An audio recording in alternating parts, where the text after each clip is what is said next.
Well, hello everyone. It is me, Nate. This is my first time doing this. I'm doing what I'm going to be calling an N8Cast, basically because why not? Because it's gonna be a podcasty type thing. I'm gonna say podcasty type thing because I don't know exactly how this is gonna go.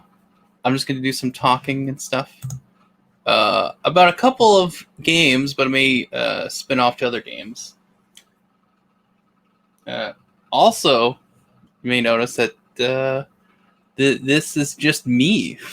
Usually I stream with games. But it's one of the things I've been wanting to do. Let me just turn this down. One of the things I've been wanting to do for a while is basically do where it's just me talking about games. Because I usually just play games. You'll see my face cam, it'll be a whole thing. But I want to do something simpler, something easier for me, where I don't have that much effort and it's not too taxing or using too much resources of my computer. And I'm using StreamYard. This is powered by StreamYard. This is the free version, which is why you just see the power from StreamYard. Also, here we are live with StreamYard, and also this is a live show with StreamYard. Because this is all they have is their templates, whatever, for free templates. If I were to purchase, and upgrade different levels, two extra tiers. One is like so many a month, and the other one's like so much a year or whatever. I forget. There's different payments or whatever. Anyways, you'll get different levels. Right now I can only stream 20 hours a month. So if I do these, 1 hour a week, once a week, per month, then I will be fine. But anyways, no one's here yet. One of the things I was thinking and hoping of is that some people show up in chat, on Twitch chat, and ask questions or suggest things or whatever. So it'll be kind of chill here, but yeah. Anyways, so I might wait a bit. But so I think later on, what I'll do is we'll see how this looks a bit different. It looks it looks very different on my other laptop screen here. So we'll see how it looks. But the idea is that I might take clips of these and then put these on Twitch specifically, and then also on YouTube as well. So I'm debating on having the full live stream itself to be solely on Twitch, or have the full podcast on the full stream on YouTube, as well as like its own playlist of just the full thing, and then I'll have a playlist of just the clips of the certain games or topics that I talk about. Because I may talk about just games mostly, but I might talk about some other things. But we'll see. We'll see how it turns out. That's why I call it N8Cast. Probably and I looked it up. N8Cast is taken. Just N8Cast. Well, what a surprise. But so that's why I'm calling it N8Cast.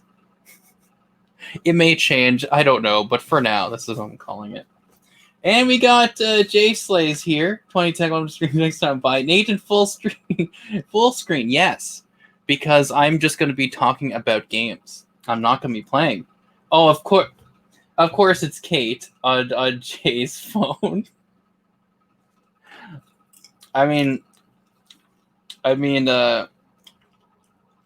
that's totally fine.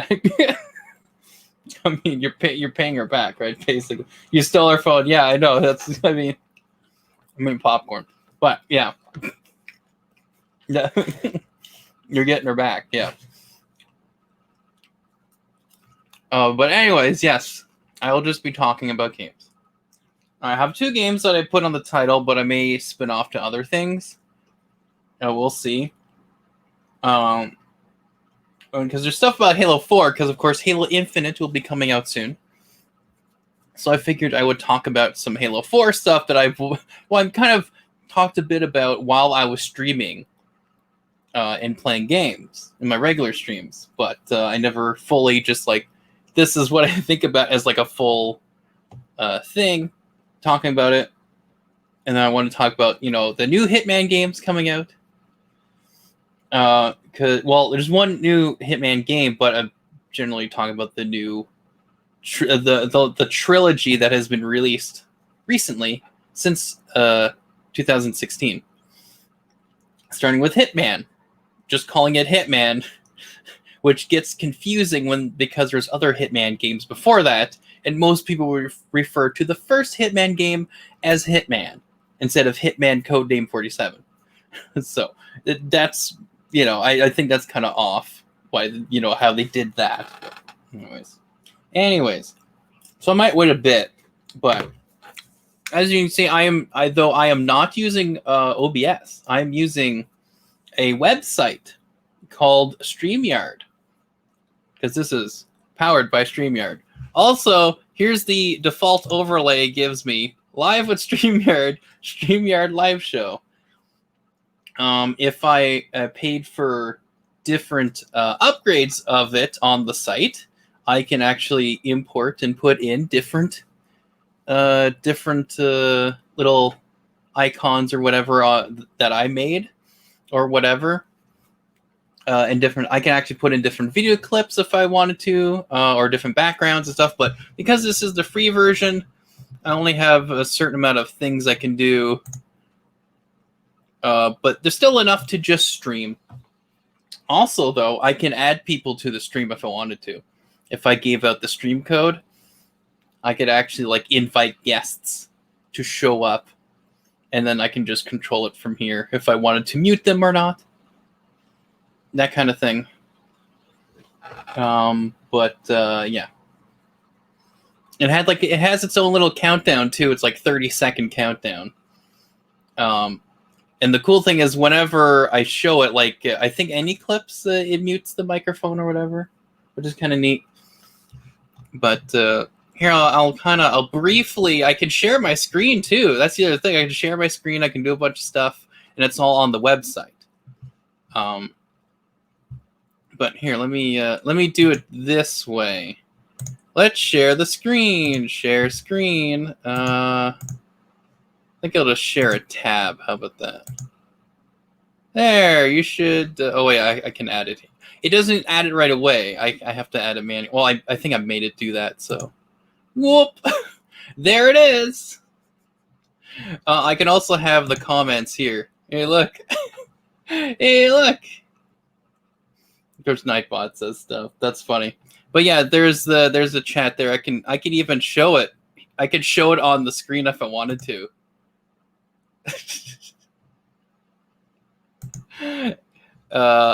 Which is kind of cool because I've seen it mostly used on YouTube. I've seen some people use it on YouTube before. A lot of times just like this with the full screen of the face cam. But yeah, so but I've also seen it where there's groups of people and they have backgrounds and different stuff and sharing screens and all that stuff on YouTube. But I never seen it used on Twitch. Then again, I don't look too much, but it says Twitch is one of them. So I'm like, all right, I'll just stream it on Twitch, and then but it's cool because I can highlight different things and whatever. But anyways. Of course, right now it's just simple because it's the free version, but it's good enough for what I want to do. And I'm okay if it says powered by StreamYard. I don't care. Maybe if I get enough money doing this, I will be able to pay a monthly or yearly fee to get all the stuff. But for now, this is how it is. That's okay. So I don't know if I should talk right now or not. Or if Kate using Jay's phone is still here. But anyway, I think I may start. I'm just waiting to see if there's other people showing up. If not, I will just start talking. Because again, I will cut these. And, I probably will just edit them myself instead of like clipping the whole thing, depending how it goes. If I just ramble on about other things in the meantime, but anyways, I have popcorn, so I'll be eating that.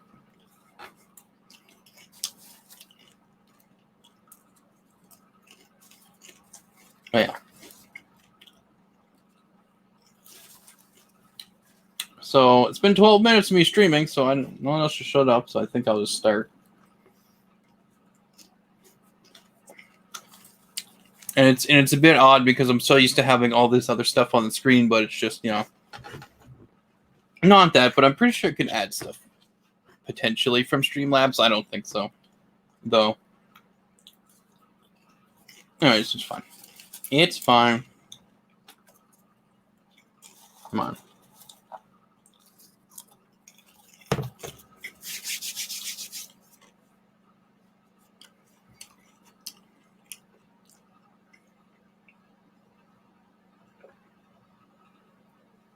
Yeah, it's kind of the main thing, though, is why I wanted to use StreamYard, because, again, it's simple. I actually have an account now. Well, again, free account, but it has all my stuff saved, so I can go to YouTube. Well, I can't stream to YouTube if I want to. I do have it selected, but I can go to Twitch, and then just go to that broadcast and stream it. And I can have, like, different banners, which can say different things if I wanted, such as N8Cast. You know, so I like that, so I'm going to do it for this, I think. Then everything else will just, you know. The idea is that it's very simplistic. But also my face is in HD, which in my other streams I can't because my computer cannot handle in OBS HD gameplay and HD face cam at the same time. It has to be not so HD face cam and then HD gameplay, because that's kind of the more important thing. So, but yeah, anyways, this is where I start rambling here before I start.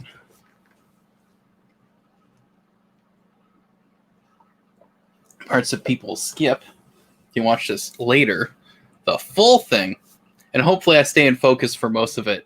It's been getting better because I actually have my ring light here, but my little mini ring light. Anyways. Let's get started on the topics at hand. So, Halo 4 is supposed to be the sequel to Halo 3. And it's made by 343 Industries, which is now making the Halo games. Of course, they technically worked... well, the first game they made was Halo Anniversary, which, for the most part, just covers remakes with new graphics, the entire original game of Halo Combat Evolved. Which didn't, you know, do anything with mechanics or changing the gameplay or anything, just adding different stuff. The added the skulls, where all it does is, you know, the ones where it either changes stuff on your heads-up display or makes the enemies a bit tougher. Or it, you know, has the infinite ammo, or the birthday party skull, which just has confetti explode whenever you get a headshot with a grunt. All that type of stuff. That, you know, that's a lot of that is cosmetic, but some things change. All it does is give like the extra health and stuff you get from legendary or heroic, and they put it, you know, in whenever the skull is activated in different skulls. But so they really didn't change too much of the gameplay, but mainly remade everything, which a lot of the stuff they remastered in that did not look as good, just because everything was so bright and not as moody and atmospheric as it was originally. So, but that was technically the first game, and then they made Halo 4. But the same thing with Halo Anniversary. They just totally changed so much stuff from Halo that if you're playing Halo 3, going to Halo 4, it's like two different, like they're not sequels. They don't seem sequels because it's supposed to be the same Master Chief, the same Cortana, in the same ship, that it was left on as they're floating in space, not knowing what was going to happen next, and all this stuff. And it looks totally different. The ship's bigger now. Where they were placed from last time is totally different. And the music's different, and it's just everything's changed. So the big thing with that is if you have the older players obviously coming back from playing Halo 3, going to Halo 4, they're just totally thrown off because all this is different. It seems like it's a different game. It's a different Halo game and not similar to what was there before. And even for the new people that come in and, the new players and they play Halo 4 for the first time, that's their first Halo game is Halo 4. They don't fully understand, how things were, how this is how this is different for Master Chief and Cortana in this situation. For all they know, like, oh, this is normal. This makes sense. This is what, this is how it's supposed to be.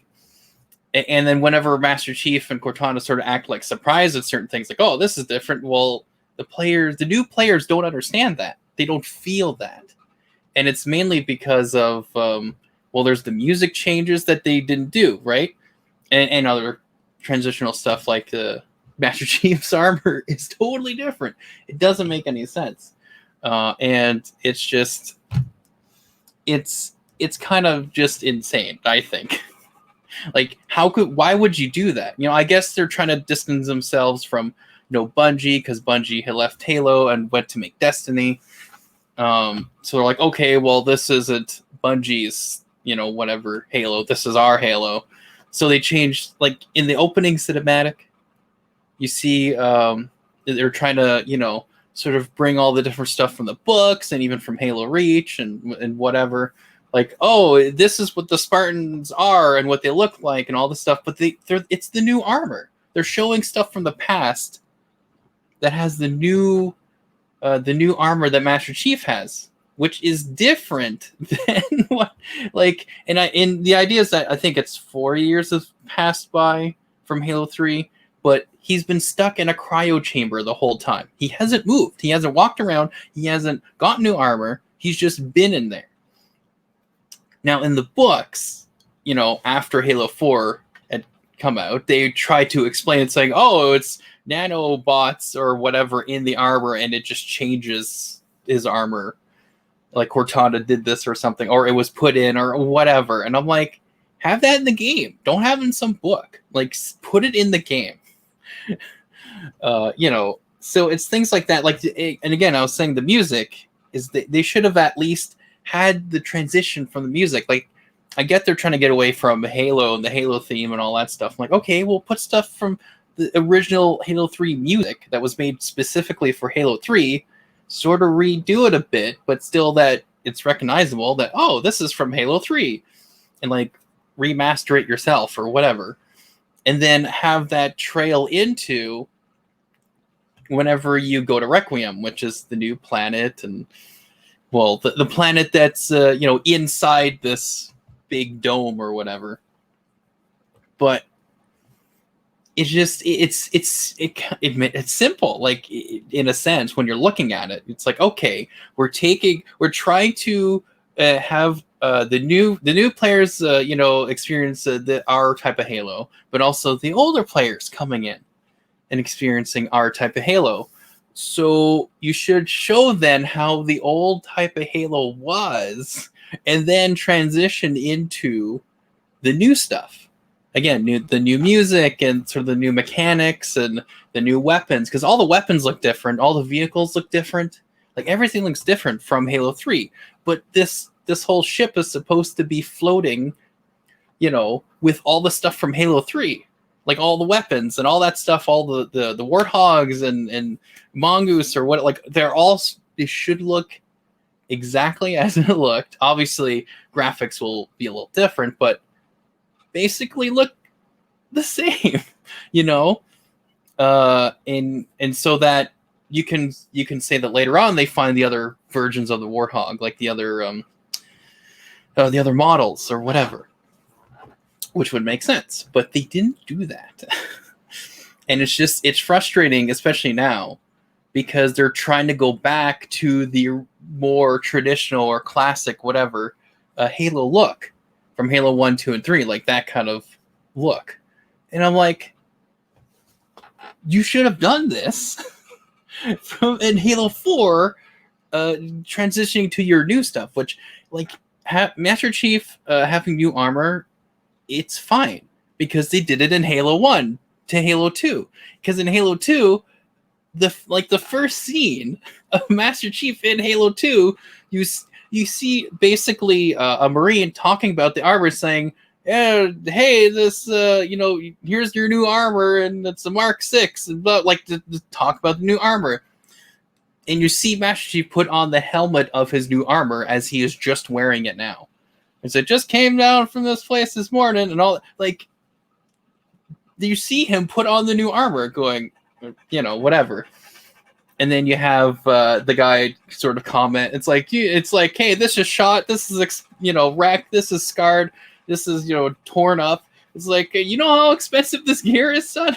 It's like, tell that to the Covenant, So basically saying, yeah, this armor should be good, in a sense. Whatever.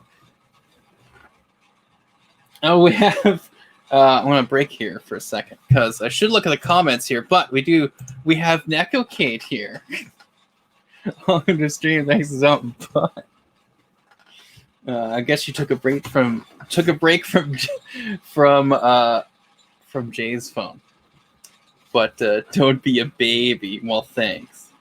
I hope you don't hear this fan in the background. I'm going to pause here, and I'm going to turn off this fan because it is making a racket for me.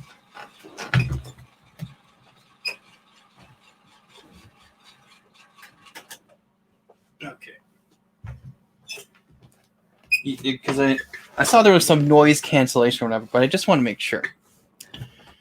Anyways. Like I said, later on I'll cut this up. I'll edit this later to stream. But, yeah. I think you missed a bunch of stuff I was trying to explain to you, Neko Kate, but that's fine. I'll say it later after I'm done just yapping about Halo 4. But anyways,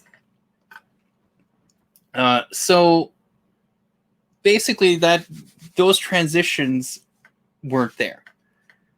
Meaning it was, even like I was saying, even the newer players who came in and played Halo 4, and that was their first Halo game, they don't really get the idea that that Requiem and everything with that is totally different and new to Master Chief and Cortana.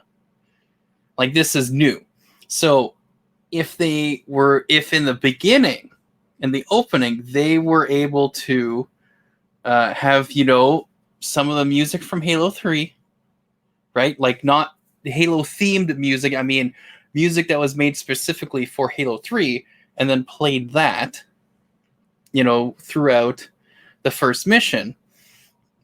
While having Master Chief with the same armor he wore in Halo 3, but obviously it'll look graphically better.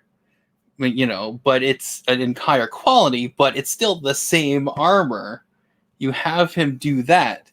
And then, even have Cortana not to be different. I don't know. I think it should have kept her the same. Very similar. I guess she's okay to change because she's an AI. She's a computer. She can just change how she looks wherever. But at least have Master Chief be the same. And not to change Forward Unto Dawn so much that it looks like a completely different spaceship that they were on. Because the whole thing's like, oh, I don't think we can make a level on there. Like, you should work it out. Like, have the ship start to split up in between, and have it break apart. Like these other Covenant come in and they're trying to rip apart the ship because they're trying to either kill you or find different stuff in it. And they're like, oh, if we split it up, this will whatever. So that way it actually makes the level bigger, because then you would have to jump from one spot to another, and that type of thing, and all that stuff. So that you're reintroducing people, hey, this is what Halo is. And then you slowly start to then transition over to, hey, this is what Halo's going to be. So you have the New Covenant, which, Cortana sort of mentions and talks about. But the other thing is Master Chief doesn't talk a lot. He doesn't. Like, he only talks in the cutscenes. But when you're in the first-person view and you're the player and you're playing, you don't hear Master Chief talk at all. Like, at all. So hearing him talk while you're in the first-person view right away is totally different. And you could really play it off better if you didn't at the start have Master Chief talk at all when you're in the first-person view, but only in the cutscenes, like in the other Halos. And then, so that way, whenever, it starts to have, Cortana starts to get more, seems a bit off and a bit odd or whatever, then maybe have Master Chief talk. Or like at first have it where she's just saying, oh, it's fine, it's nothing, blah, blah, blah, don't worry about it. And again, in the cutscenes, have him talk about it. But during the actual, like, game, like when you're having, first person view, whatever, when you're playing as Master Chief, walking around, running around, don't have him talk yet. Because the transition is better if he starts doing that around the time he gets to the Infinity. So here, and also like having all the warthogs, all the weapons and guns, like all the stuff that came from the Forward Unto Dawn should all look like the Halo 3 style weapons and vehicles and all that stuff. So then when they get to the Infinity, then you transition over, and then they get all the new weapons, the new warthogs, the new mongoose, like all that new stuff. And so when they get to Infinity, they go, you know what? We have these nanobots. We want to change your armor.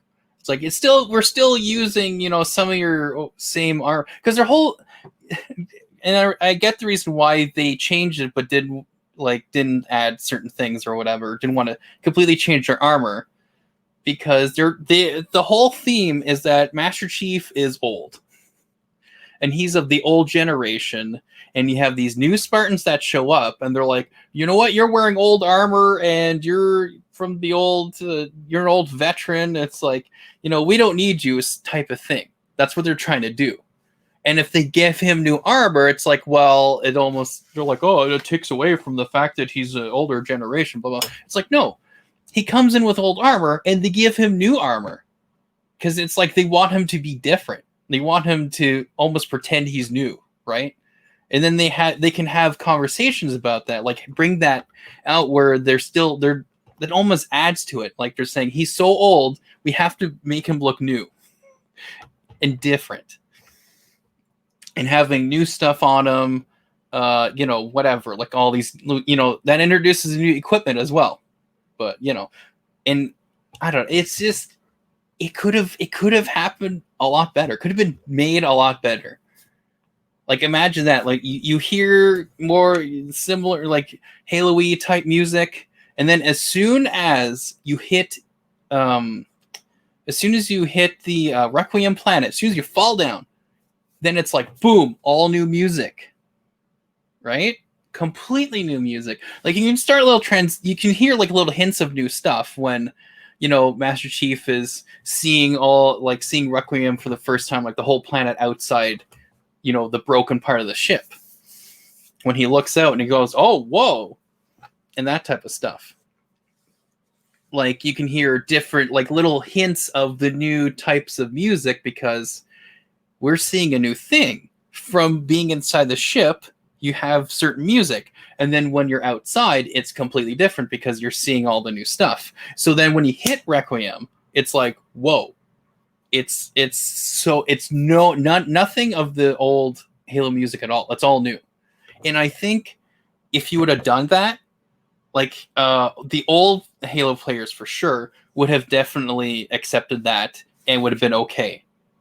Like they would have accepted the new music, the new armor design, and all because it transitioned well enough that you go, we So it's because it's paying respect to the old stuff, to what was there before, and they're like, okay, well, we're gonna try to add our own thing.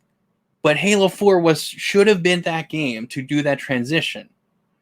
But they didn't do that. They just said, oh, here it is, new armor, everything's new. Everything looks different. Different warthogs, different mongoose, different weapons. They all look different. And it's like, dude, they're supposed to be this. It's all supposed to take place from. It's supposed to be a sequel to Halo 3, but it's not. It's not. And it's because of how Halo 3 was left off, right? Where Master Chief is in this cryo sleeping chamber or whatever, and Cortana's there, and the Fort Unto Dawn is broken in half, and they're floating on their own, basically having a signal out, this for anyone to help them out, basically, and they're floating towards this mysterious planet, this metal planet. So they're just like, well, okay, 4 years has passed, so everything's new. And it's like, no, you have to transition that, especially, again, for the people who have played Halo before and playing Halo 3, going into Halo 4. But again, even for the new players, which, NecoGate is saying new players only playing Halo 4. I know. But that's kind of the thing, is that you have new players come in. They don't emotionally, they don't feel what Master Chief is feeling or what Cortana's feeling, because to them, they're like, oh, this is how it's supposed to be, right? They don't understand that for Master Chief specifically and Cortana specifically, Requiem is new. This is new. Having these specific covenant here is new, even though they're elites and grunts and hunters and all that stuff.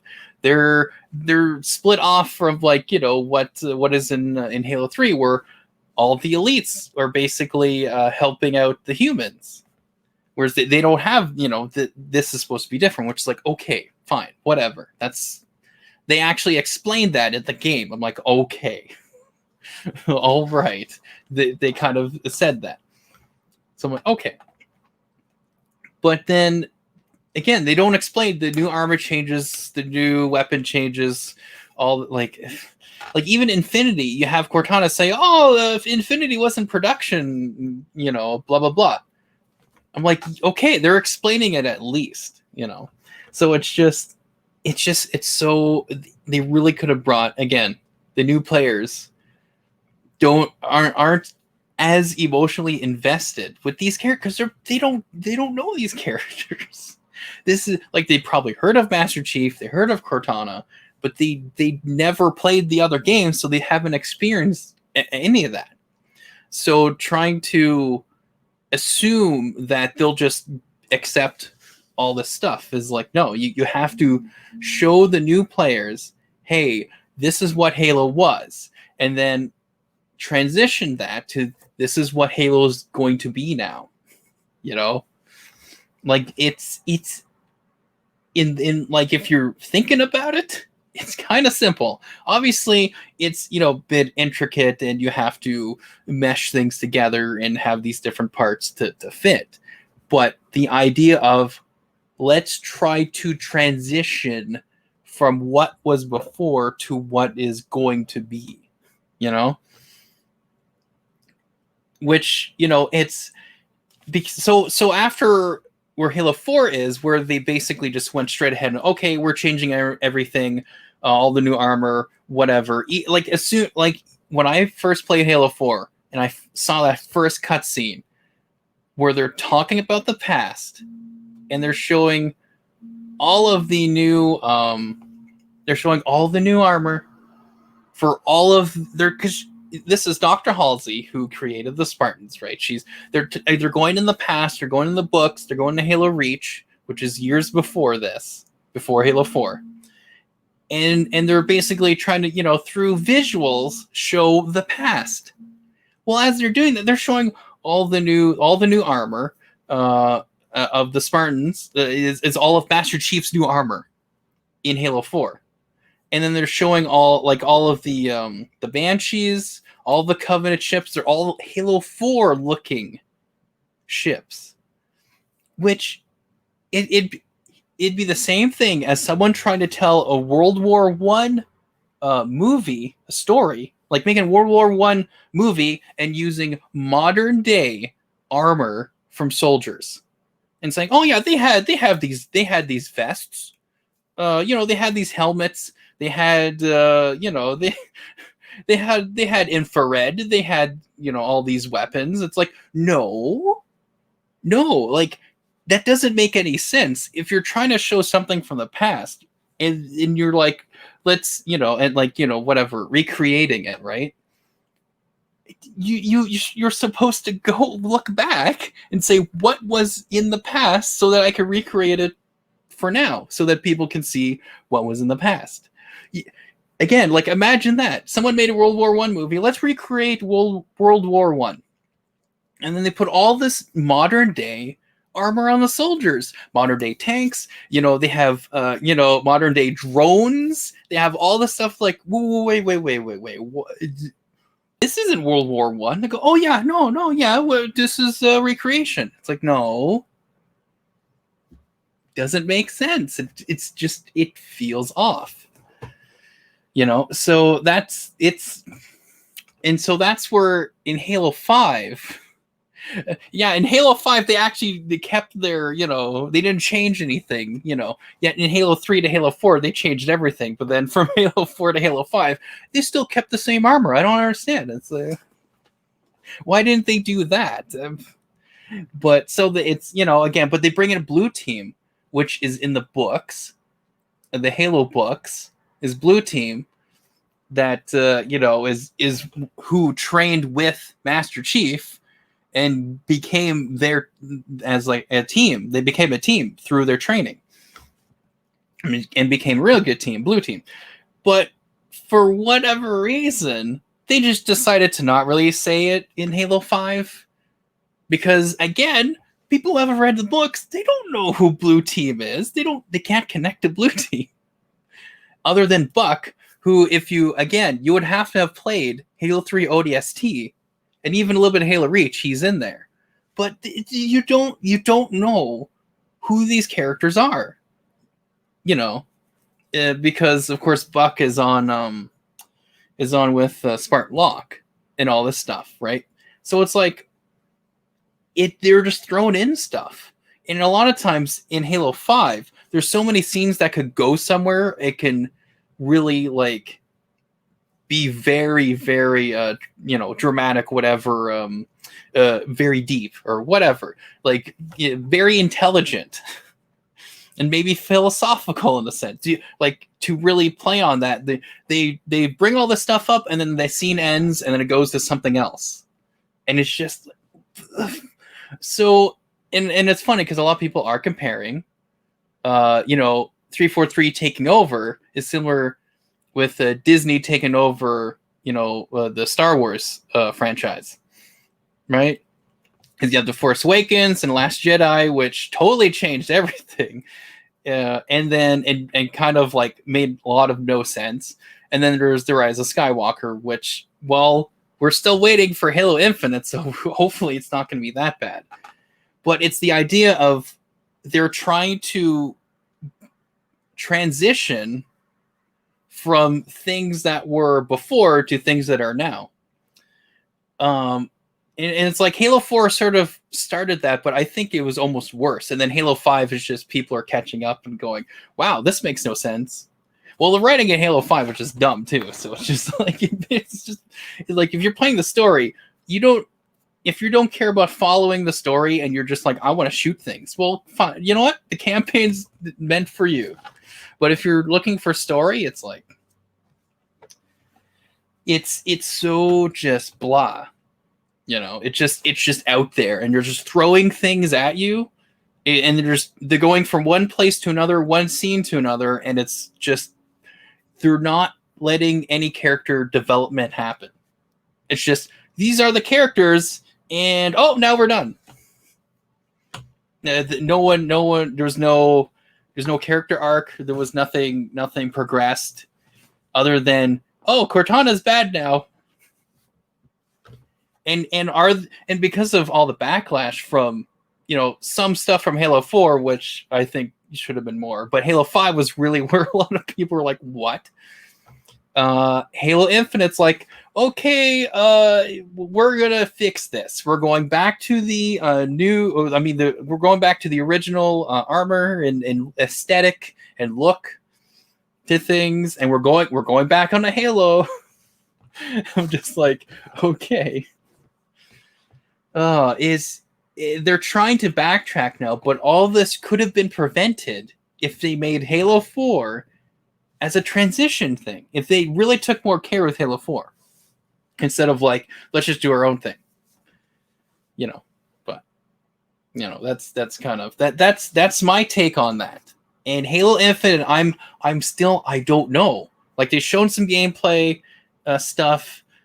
They showed maybe a little bit of cinematic things, but I'm like, okay, are they going to actually address things? Are they going to have their continuity be good? Are they going to pay attention to stuff from Halo 4 and Halo 5? Are they continuing that? Are they saying that Halo 5 didn't happen? Like, how are they going to explain why Master Chief has this, more classic looking armor? Why is Master Chief where he is? Why is Blue Team not there? Like, all this stuff. They can't just jump us in and go, forget that. It's like, no, like, that's the problem. You're not explaining anything or just making sense out of anything. They're just throwing things at you and going, do you like this? Oh, no, you don't like that. Okay, well, we don't like that either. Hey, how about this? Oh, well, you really don't like this. Okay, well, let's do this.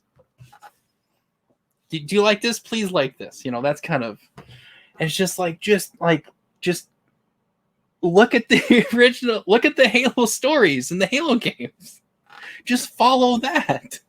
And then slowly start to make your own thing. You can't just cut everyone off and go, okay, this is what we're doing now. It's like, no. Transition. Then do your own thing. They still haven't done that.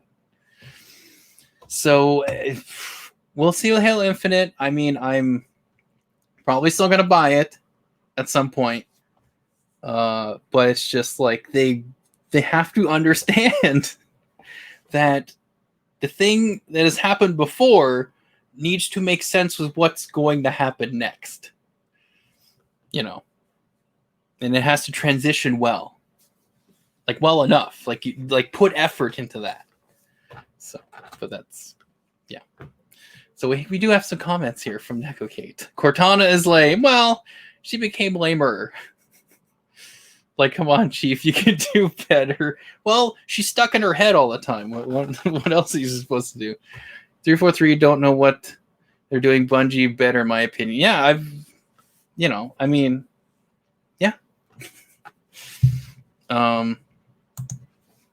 Yeah. It's funny because whenever the whole thing with Bungie is that they were independent and then Microsoft bought them. And then they were commissioned to make, the Halo games. And then that's basically what they did until Halo Reach. But it's weird because, once they broke off and wanted to make Destiny, because we want to be independent again or whatever. And then Activision was like, oh, we're just gonna publish your stuff. We're not gonna really want to change anything. And then, of course, slowly Activision started to want to change things or suggest things to Bungie, and because I guess a lot of the higher ups at Bungie were like, well, let's try not to disappoint Activision. Let's try to be nice to them and just start changing things. And then some of the other people that were there at Bungie for years were like, what are you doing? We're independent now? Why are we changing our game to fit what Activision is trying to tell us or what? Like, why are we even doing this? Like, why aren't we working on our own stuff and making the game good the way we've been doing it for years? And it's funny because recently there's been, Marty O'Donnell, who was the guy who composed and he made it with Michael Salvatore. But who composed the music. He also worked on the audio there and some little story suggestions here and there. But he's obviously been there since Halo 1 at Bungie. at least. But he's been kind of he actually got let go from Bungie, basically because he was like, hey, what are you doing? Why are you changing all this stuff? Why are you listening to Activision's decisions or asking of us to change things? Why are you doing this? This doesn't make sense. We've been making these games. We don't need them to suggest these things. This is not going to be good. Of course, they let him go and get him fired. But then, of course, we see what happened now that Bungie's now no longer with Activision. And it's like, so Bungie's been changing over the years, which kind of sucks. But I'd say the older Bungie, when they were with Microsoft, because even Microsoft kind of knew that, hey, we shouldn't touch these Bungie guys too much because they're making Halo games and they're really good and people are buying them and they're making us money. So we shouldn't really meddle with them and suggest all these ridiculous things. Of course, they want to make sure that, okay, the game's going to come out at this day, at this time, or whatever. The release date needs to happen, which forces everyone to go, okay, we gotta get everything in gear and get the show on the road and actually finish the game. But the thing is that it's all changed now. But back then, like, if they would have kept doing that, making Halo games, or at least if they made Destiny with Microsoft, who knows what happened. But I think it's the mindset, like of a lot of the higher ups saying what we should be doing is focusing on making a consistent, coherent, and I don't know, just a consistent and coherent story that it has continuity with the rest of the games that have come before with that story. Because even though, yes, this is a new trilogy, or whatever, well, that's it. They announced it's a new trilogy, right? Similar to Star Wars, it's a new trilogy, right? So what they needed to do is have that clear outline of, okay, in Halo 4 we're transitioning from Halo 3 and with all that, with the music and all the aesthetics and the look and all that, to the new stuff, to what we want to do. And then because the main villain in Halo 4 should have kept going to Halo 5 and Halo Infinite, or whatever, Halo 6, right? Because what was it? It was the Didact. He was the main villain in Halo 4, and they killed him off. You killed him. Master Chief killed the Didact kind of easily, and then saved the world, whatever. But it's like, no, you bring him back. And of course, they brought him back in a comic, but they killed him off. It's like, what? Just what is going on?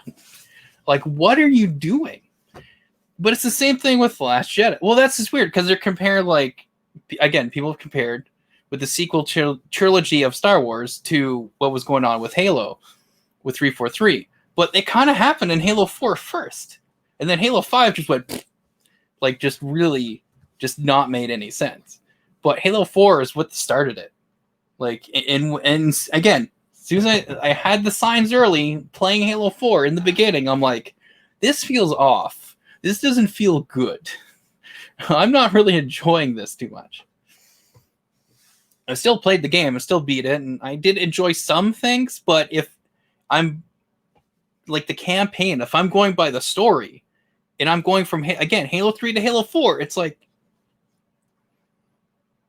it's just already thrown you off. It's already not making sense. So I'd say I would compare, if you could compare not really following what was before, it'd be, I would say it's The Last Jedi and Halo 4 is that similar in a lot of ways of story.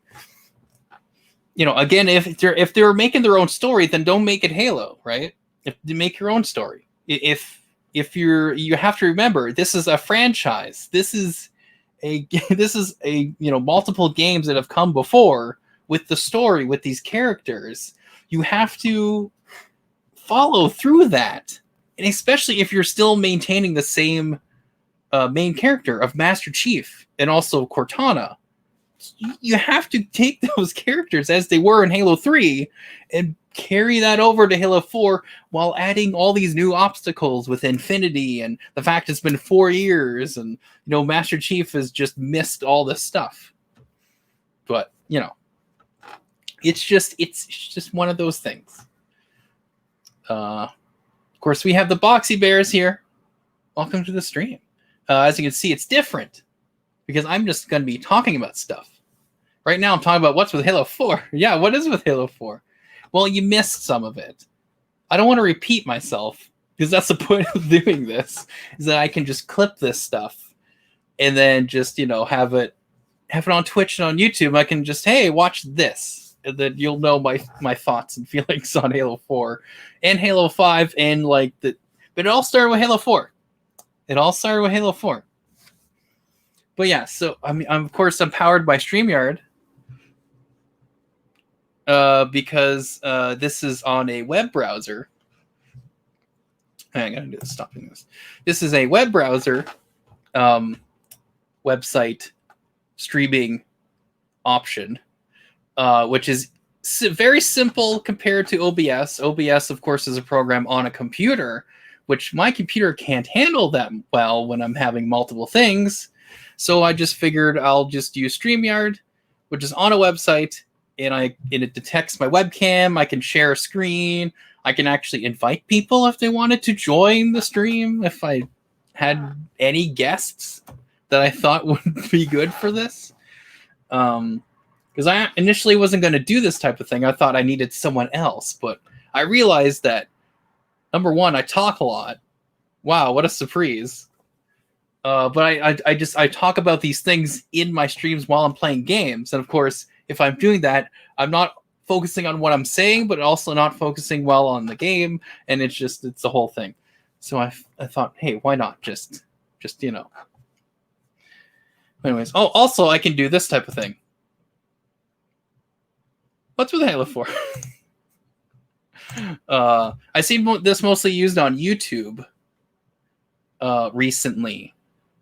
And I saw that other people were doing things with it, so I figured, hey, let me try it. Of course, this is the free version, so that's why this will be here, all the time. And of course, just to make sure we all know that this is powered by StreamYard, this is live with StreamYard live show, which of course I can change the overlay if I paid 1 or 2 tiers, depending. There's 2 different options, which give me different levels of freedom. But anyways, so I figured I'd just talk about things, one of them being Halo 4, because I have a lot of thoughts on Halo 4 and how it's sort of, led up to Halo 5 and just how it just, things didn't work out well for Halo for a bit. And, but yeah, so we'll see what happens with Halo Infinite. We'll see what they're going to do with it. Again, yes, Halo 4 and Halo 5 kind of messed things up, but this is what I have to figure out. Are they just completely ignoring those? Are they going to just say, this is the sequel to Halo 3, or acted as if you can just ignore the other ones and say, play this game right after? Anyways, I just want mouse and keyboard support to be on. Well, you have it with the Master Chief Collection. So there's that. But also, yeah, on the Xbox though itself, they're changing that stuff too. So that otherwise I have to pick between better graphics on Series or keyboard and mouse on PC. Well, I mean, you can use a mouse and keyboard on a lot of games on just Xbox One. Not even Series, not like the OG Xbox One. Because I like certain games. I don't think Halo I can do it yet. I don't think they've done that. I don't know. The fact that they made it mouse keyboard obviously for PC, theoretically, just like with, of course, the new Call of Duty games, they could do the same thing. Like, why not? They should be able to. So I'm assuming, because that's sort of what a lot of the newer games are going to, that are multi, platform, aka a console and a PC, that they will do that for Halo Infinite, I'm assuming. Because that would make no sense why they wouldn't. Because again, Call of Duty is doing that. Like the Call of Duty Modern Warfare, one of the newer Call of Duty games on the Xbox One can do that, and I also believe on PS4 can do the same thing. That version has mouse and keyboard support, and then of course Black Ops Cold War also has the mouse and keyboard support on the console. So with games like that, had Wii, yes. Well, Wii is better because you have like a full motion controls, so you don't even need it. Don't even need it, man. You just got your control. You got your Wii Zapper. That's all you need. So like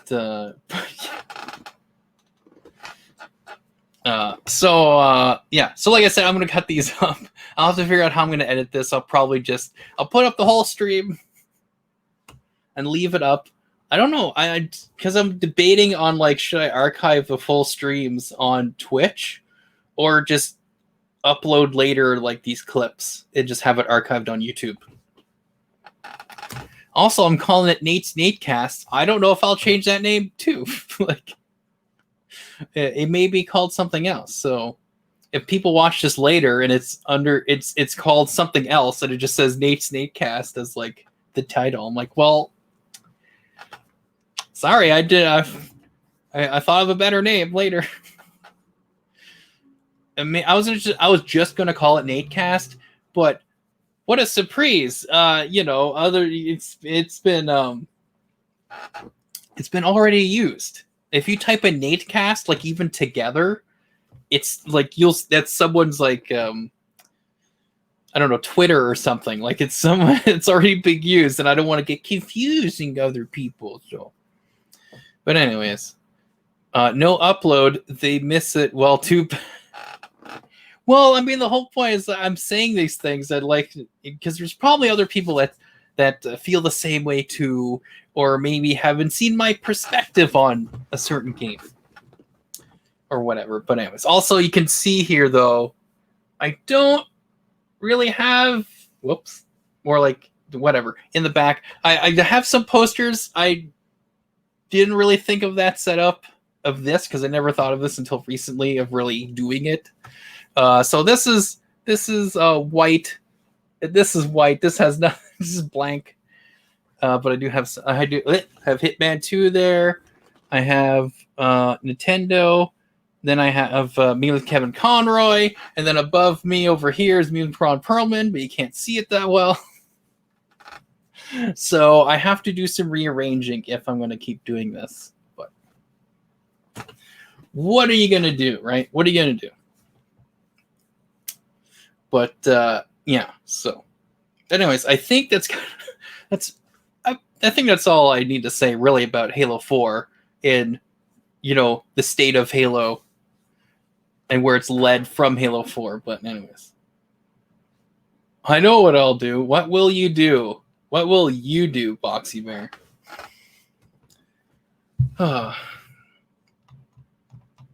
So I think I'll be done with that. I think that's what I'll do. For that subject, I may come back to it. I don't know if I get some people commenting or whatever. So I'd put no, I did not. I was busy yapping to the camera in the stream. Oh yes, I is this actually official? But I've heard that what was it? Whatever Lucasfilm. Or the Lucas, whatever. Like Disney's basically saying anything to do with Lucasfilm titles And what used to be called LucasArts, and then they got rid of it when Disney bought Lucasfilm. They are now allowing other people, like they did when it was LucasArts, allowing other people to make the different properties that are under Lucasfilm as games, aka Star Wars and Indiana Jones, which is what Boxy Bear showed on my Discord. Making a lot of games at once, though. I'm concerned. Well, that's the thing too, right? Is that yeah, no, because I just heard that. I was watching it not that long ago. Someone on YouTube was saying these things, and it's like, so it's like how long was this in talks, and how long was this stuff in progress? Because they're like, okay, we're announcing that so basically what happened was they commissioned EA, Disney and Lucasfilm, whatever, commissioned EA to make Star Wars games, and they're the only ones that can make Star Wars games, was EA, which is why you get again the reboots of Star Wars Battlefront and Battlefront 2, but then Respawn with EA made Star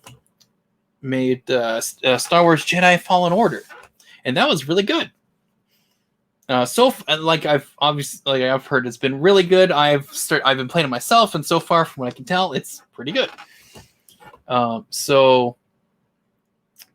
then I just heard that they announced and said, okay, there's going to be now multiple, instead of just EA, there's going to be multiple other companies will be video game companies will be allowed to make other properties that are under Lucasfilm.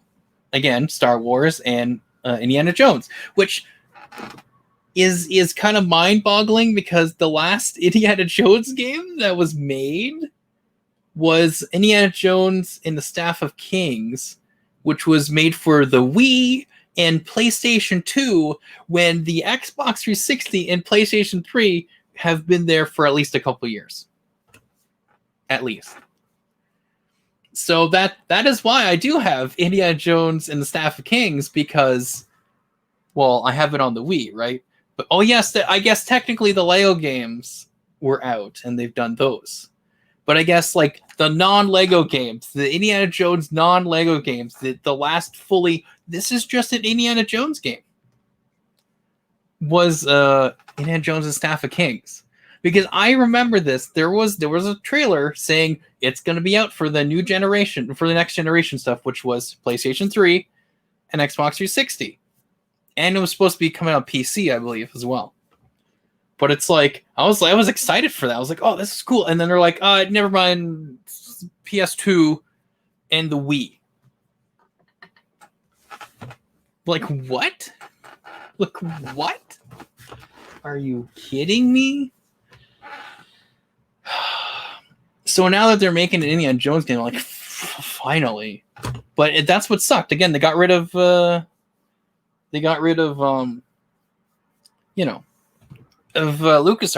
They're like, all these bunch of games that you're making, like there's a bunch of Star Wars games. There was 2 at least. Like there's a new Star Wars Battlefront 3 was being made, and then I think there was 2 other like Star Wars games that was being made or whatever. And then they're just like, yeah, bye, done.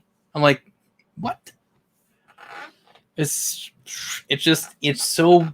And now they're like, oh, maybe we should go back to how it was. I'm like, well, you guys are making money. But yeah, anyways, it's like, okay. Weird Tomb Raider also disappeared after PS2. When they appear much later, no, like there wasn't any competition. Never mind, I forgot there was Underworld and the other one, Legend of Edward. Yes, well, the ones I've been playing, Boxy Bear. I have been playing these games because I have been playing Anniversary, and now I'm working on Legend. So yes, there were other games on the 360. But yeah, so that's the thing. They've been going around, right? But then yeah, it's like, okay, maybe this will be good, because if they let basically because Respawn's the one that helped. I'm pretty sure it's Respawn. If I'll look it up because I want to seem somewhat confident here. With my gaming podcast, happening. Jedi Fallen Order, I believe, was made by Respawn under EA, right? Pretty positive. If I have any memories, yes, Respawn, developer, right? So publisher was EA, but so Respawn was the new one where they're like, because I think it was just EA that made Battlefront and Battlefront 2 remakes or reboots. But yeah, so Respawn, who made Titanfall and Apex Legends, they made Star Wars Jedi Fallen Order under EA. And well, probably because I'm trying to remember here. Okay, so that came out when was that released? Okay, it was 2019. So I think wasn't Apex Legends 2018?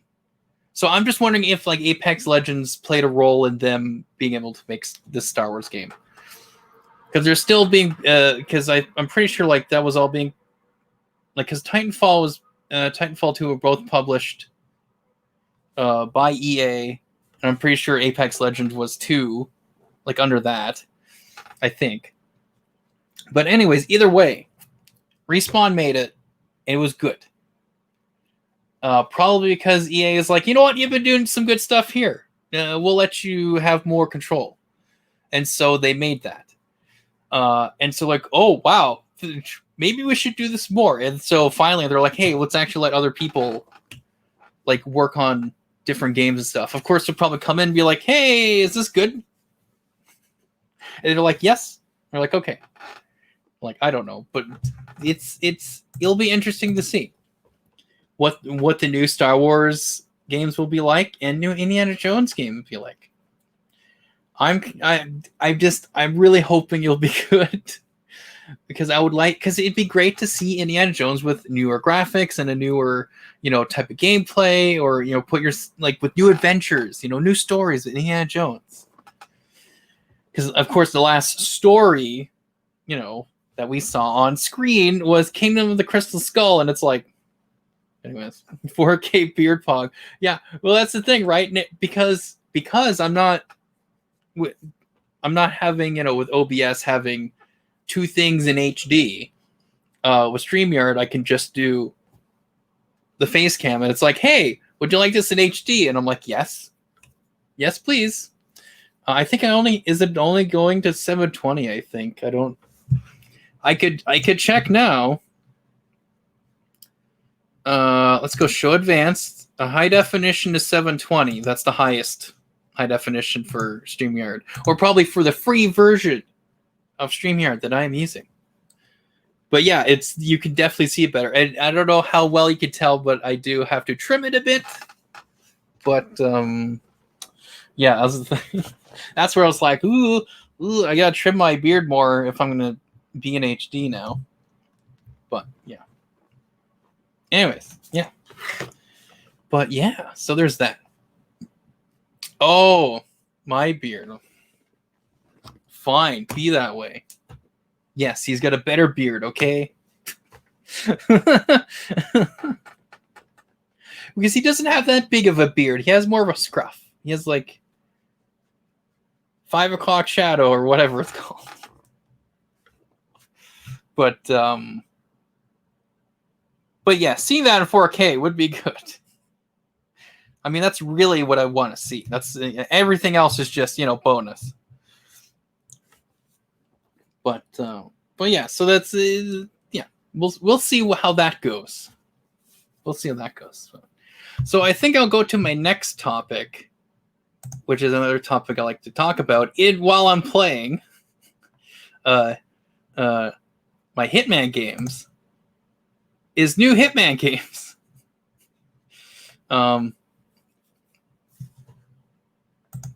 Because I do talk a lot about this while I'm playing, Hitman 2 recently. I've been playing a lot of. because I've been playing through them under a professional and master difficulty.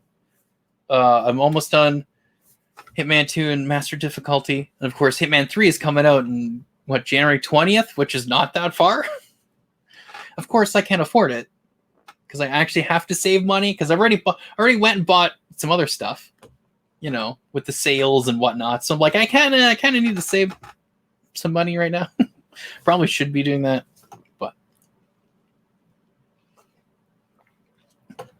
but it's going to be interesting to see what they're going to do with Hitman 3.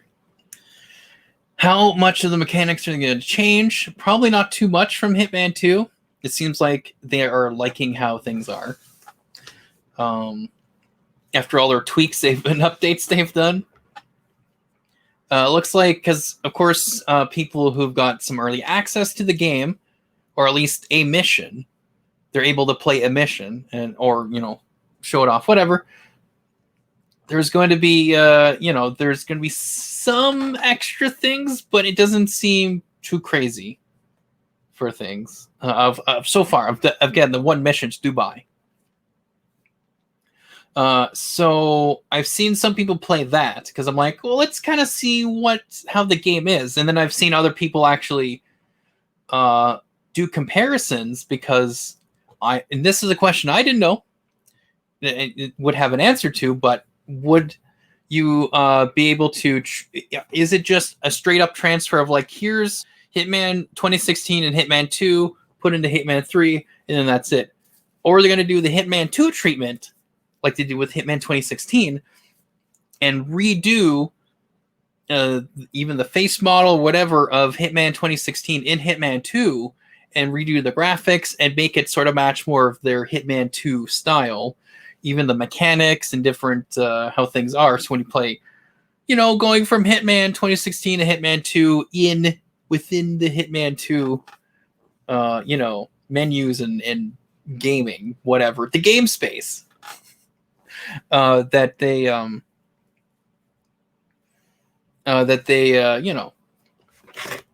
was it? That they kind of mesh better is probably what they're thinking.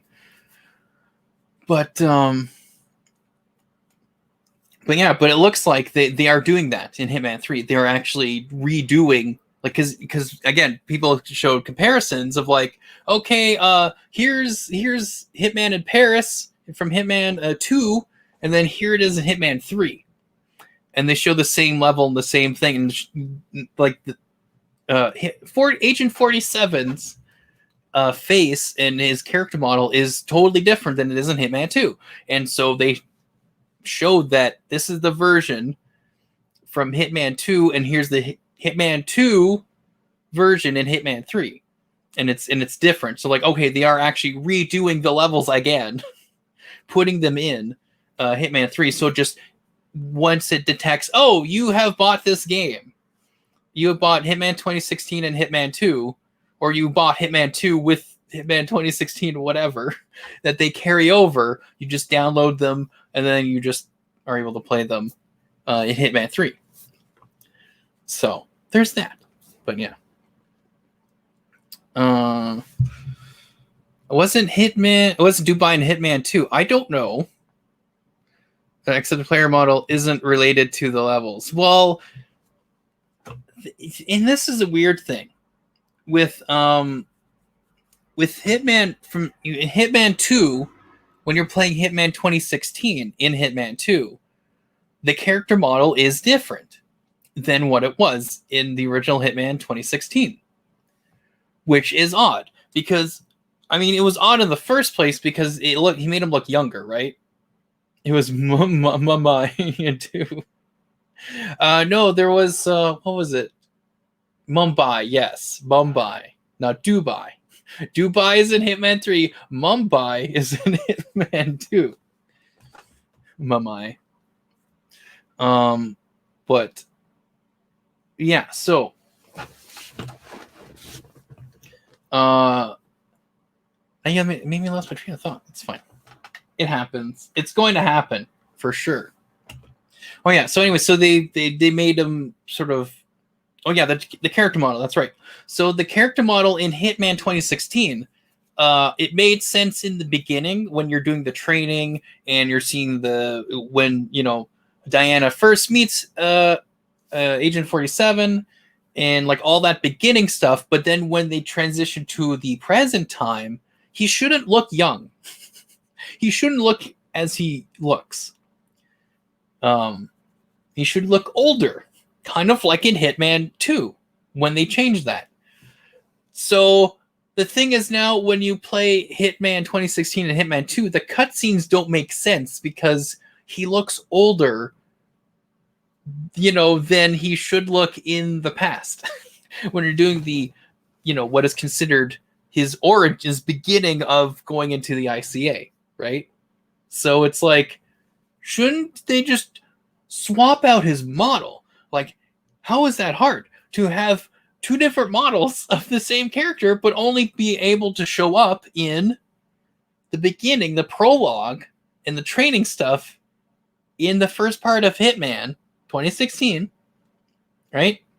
And then change it in that. But again, Hitman 2 should have fixed that issue because they changed the entire model of Agent 47 so that he looks older in the rest of the Hitman 2 game. It's like, okay, well, when you're doing the Hitman 2016 and redoing it, having the prologue, have it be that same model that you had before, but then once it's in present time, have him be the Hitman 2 model and character and the character model.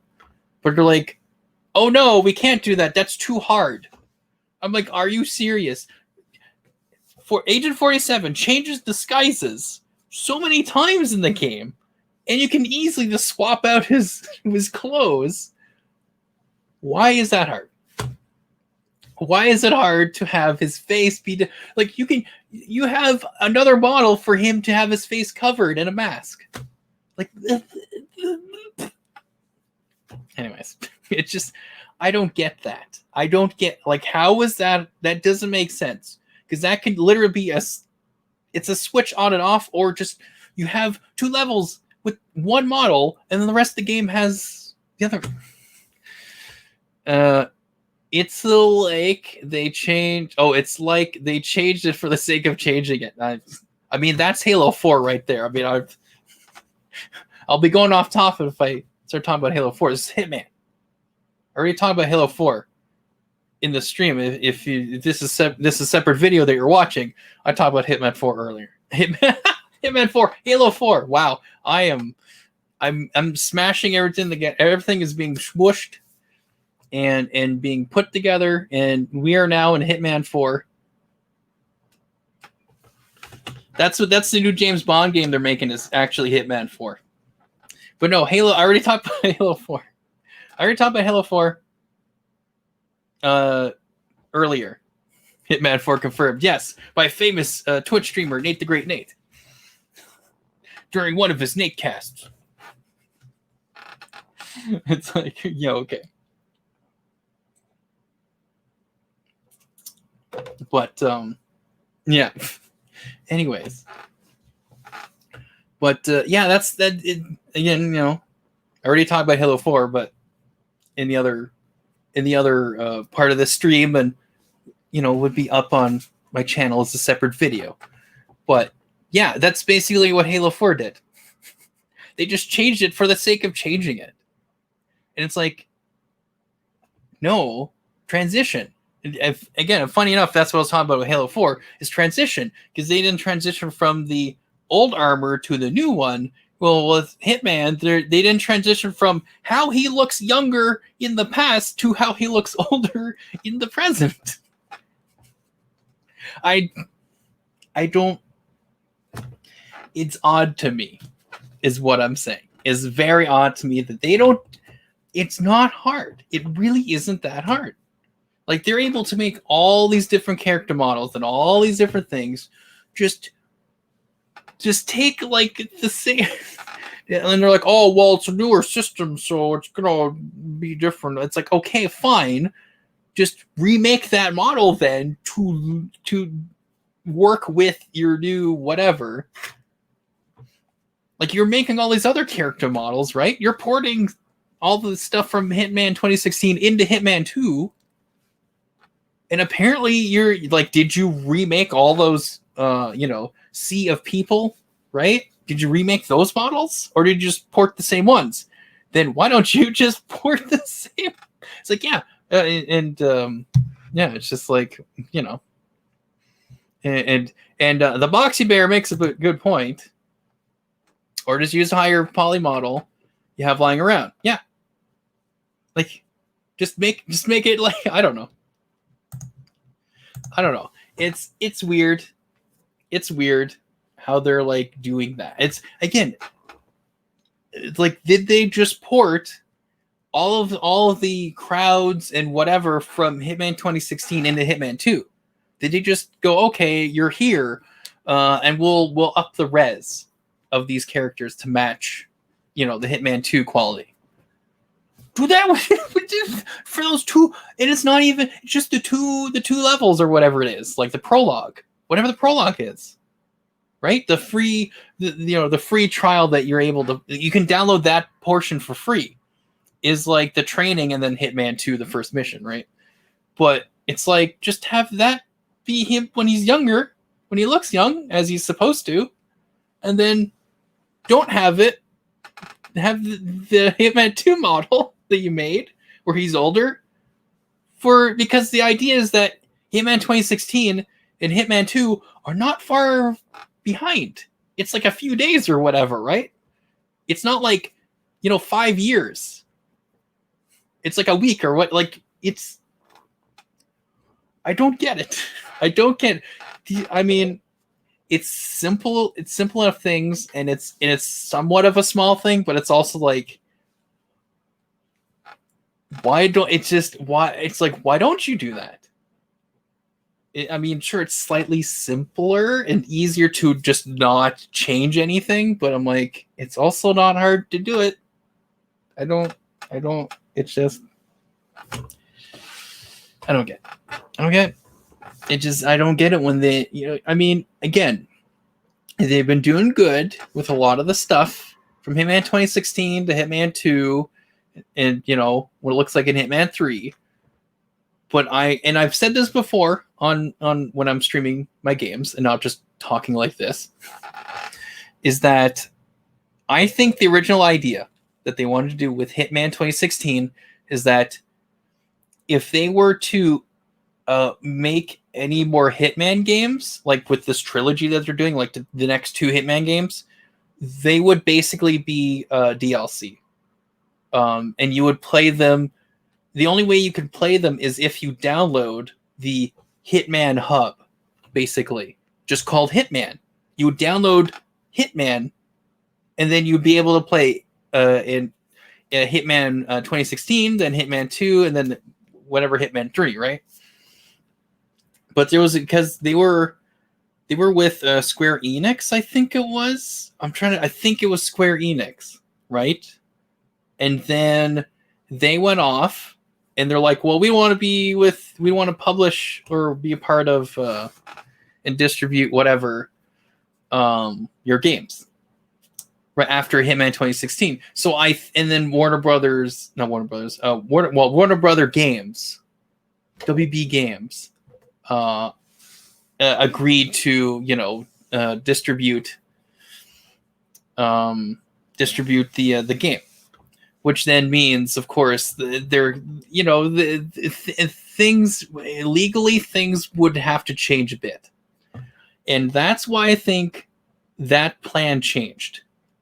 That's why we got Hitman 2 as a separate game, and why we're getting Hitman 3 as a separate game, but still putting Hitman 2016 and now Hitman 2 into its own hub after the third game that they're making.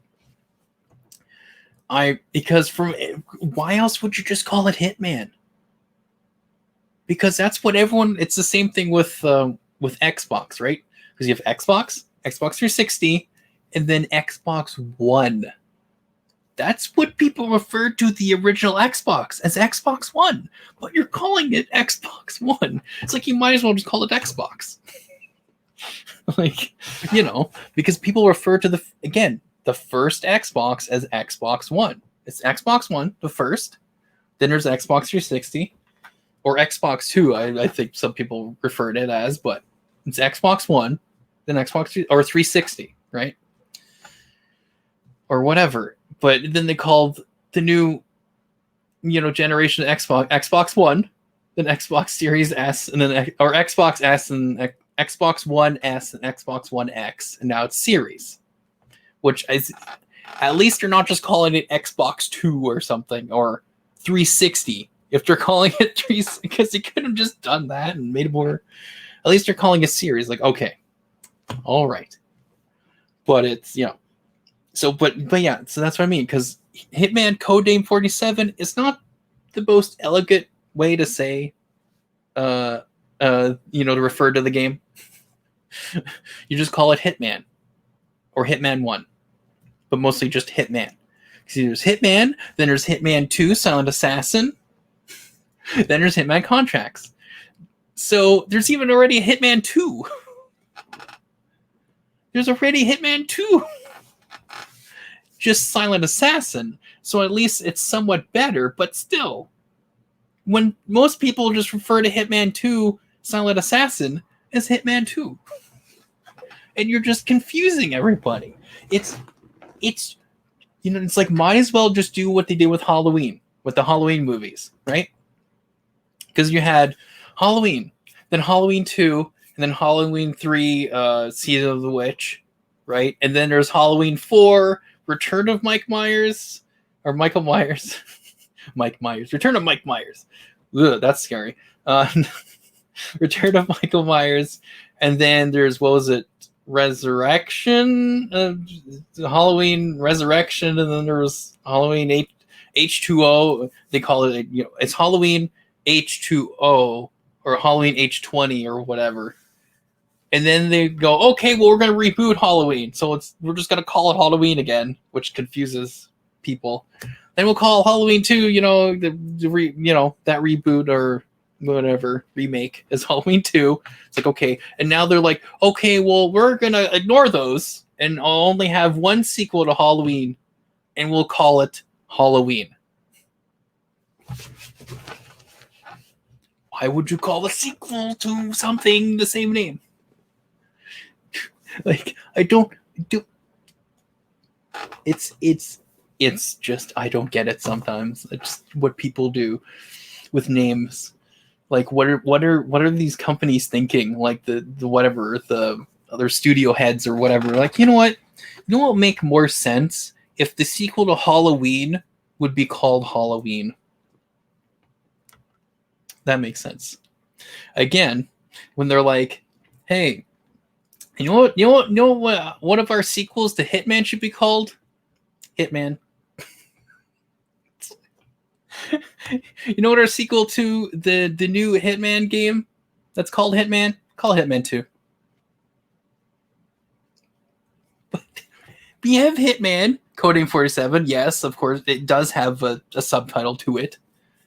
But then there's Hitman 2, Silent Assassin. Again, it has but it's why would you do that? People refer to the first Hitman game as Hitman, and they refer to Hitman 2 Silent Assassin as Hitman 2. Anyways, that's why I think. Long story short, TLDR. That's why they had. I believe they called it Hitman because it's insane to think you should just call a sequel to any series the same name or as it is being referred to, as the original one's being referred to, or what the original name of the start of that series is as a sequel. Let's call it the same name as the first one 5 years ago. It's like, this is the fourth sequel or fifth sequel. Let's call it the same as the first one that came out. Because that's insane. So that's why it makes more sense that they were trying to go, okay, we'll call it Hitman because it'll be the Hitman hub. Because the little sort of tagline underneath is World of Assassination.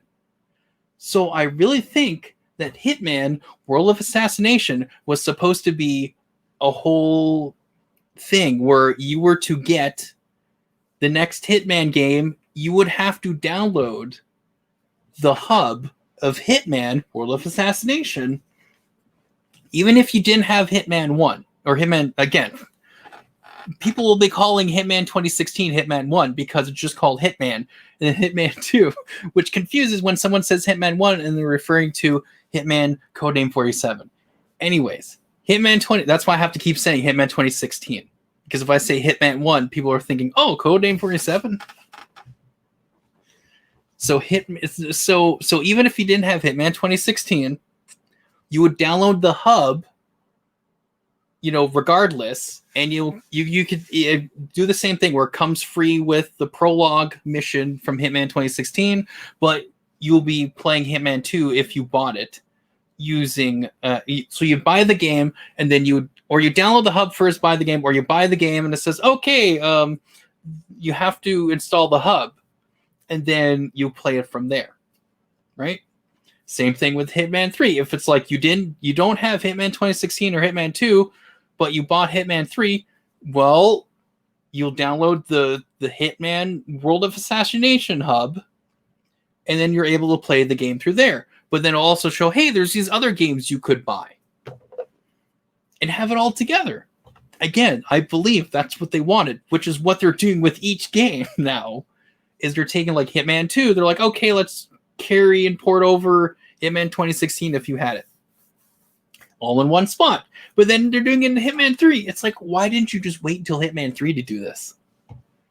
I guess they want to make sure it works, but like, wait until Hitman 3 and then say, hey, you know what? Those two other games you bought, Hitman 2016, Hitman 2, it's all going to be playable in Hitman 3 if you bought them. And then Hitman 3 should just be called, and then that's where the hub would come in, right? Hitman Hub, and then you can have it all together. But it's so those are my thoughts on that.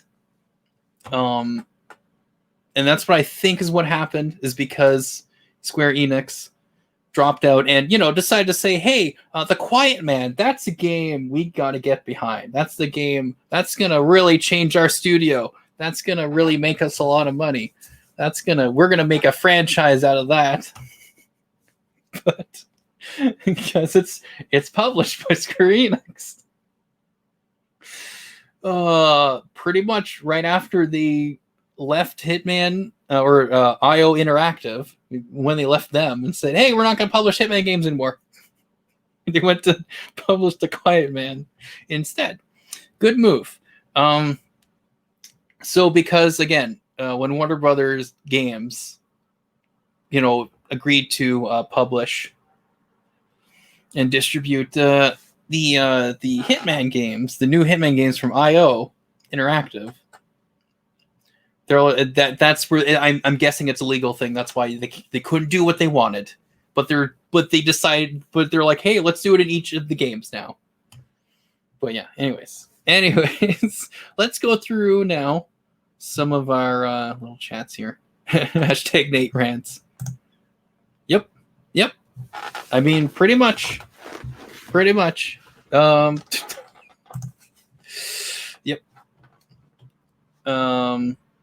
Trying to hide the milk in the franchise. Look at COD. Me, it's a reboot. Modern Warfare. Yeah. Yes. Again, Call of Duty Modern Warfare. There was already a game called Modern Warfare. It was Call of Duty 4 Modern Warfare. And then they just said, okay, well, we'll just call it Modern Warfare 2 and then Modern Warfare 3. But now, here is the issue that arises. Now that you just have the reboot being of Call of Duty 4 Modern Warfare, just called Call of Duty Modern Warfare, what are you going to call the sequel? Modern Warfare 2? There's already one. What about that sequel after that one? Modern Warfare 3? There's already one. Again, it's the Halloween sequel to Halloween is called Halloween. It's the whole. It's what's the sequel to Modern Warfare? Modern Warfare 2. Well, there's already one called Modern Warfare 2. What's Modern Warfare 2 sequel? Oh, Modern Warfare 3. There's already a Modern Warfare 3. Just like, it's just I don't get it. I don't get it. I don't get it. It makes no sense. The Quiet Man is great. Even won the best soundtrack award. Yeah. Yep. It is great. You're right. You're right, Boxy Bear. Oh my goodness. And it's stupid because the DLC that you can buy later. I don't know if they made it free. I think you have to buy it. I think. Or something. Or you have to play the full game through and then you're able to have the DLC active. Whatever. But they later that, you know what? Let's actually let people hear what was supposed to be said. So which means though, they had a version already made, mixed, mastered, whatever. Ready to go with the game, with them talking and hearing their voices. So I'm like, why wouldn't you have some of that in there? Now, speaking of transitions, people complaining about companies taking out content from the games to resell it. But that's the thing, right? But that's like the transition, because they were trying to transition thing where it's like, this character is deaf, so he has to read people's lips and whatever, and to be able to understand what they're saying, right? And then he signs back to them or whatever. At least that's what it seemed like. But then, does he talk in? Do you actually hear him talk in? I think he talks. I can't remember. I think he actually talks. So it's like, what are you trying to do? If he does, I can't remember. I think because he goes like, oh, like I can't hear. He motions that, but I can't. I don't remember him doing sign language. Was he? I know the other characters do. It's been a bit. I need to play that. I need to finish that game. I need to finish that game, Boxy Bear. But because it's like it almost doesn't make sense half the time. Isn't there no subtitles? No, there is no subtitles. No, there's no subtitles. Like there's okay, here's the thing. There's subtitles at the beginning. When the Quiet Man is talking to some like what was it? Somewhat, I don't know, hot dog stand or something, some guy, on the corner of the street or whatever, where it's just like, hey, here's the hot dog, blah blah blah, and like he was saying things. And the guy, the hot dog stand guy, I don't know if it was a hot dog stand, but the whatever stand guy, concession stand guy, whatever, he was talking to the Quiet Man, and you could hear everything. You could hear the sounds of the cars and in the streets and all this stuff. You hear him talking. As he talks, and you have subtitles put on, you'll see the subtitles of what the guy's saying. And you see the Quiet Man's like, yeah, okay. And then as soon as they switch it to be like, because even the guys, the whatever, the thugs that the Quiet Man meets up with and fights later, there's a transition where basically he goes, I can't hear what you're saying. But again, as they're talking, use the subtitles of what he's saying is visible of the other characters. But as soon as he's like, oh, I can't hear, and they're like, oh, well, we don't like you, and they're like about to fight, and they do the transition from FMV full motion video to the in-game stuff when you're as the character. Then that's when the sound just, because I think it goes in his ear, right? Or goes in his eye. Like the camera goes like either through into his ear or in his eye. Like the whole idea is like, oh, now we're seeing what he sees or hears what he hears or whatever. And then there was like the sound goes when people talk, and it's just, you barely hear anything. It's all muddled. But so then throughout that, you see subtitles, like you have the subtitles on or whatever. when people talk, there's no subtitles. There's there's no subtitles. Again, not even for the signs that, like, when the guy signs and stuff, when other characters do that to him, you have no idea. So you're playing the game like regular, even with subtitles on, you hear his like, and it has like this weird, like, almost like musical-ish tone to it. Like they made it so it has some weird, so he's muffled going, but it's like an actual sort of, like, I don't know, it sounds like it's trying to make music from him doing that, or the other characters doing that too. But it's like, it's just, and of course when you're fighting, and it's just so, like, just muffled, and it's just like, this is the game. And it's like, okay, but why is it the whole game like that? Why isn't it certain parts? Like, even when, because I don't know if they cut away from the character to other characters when he's not in the room.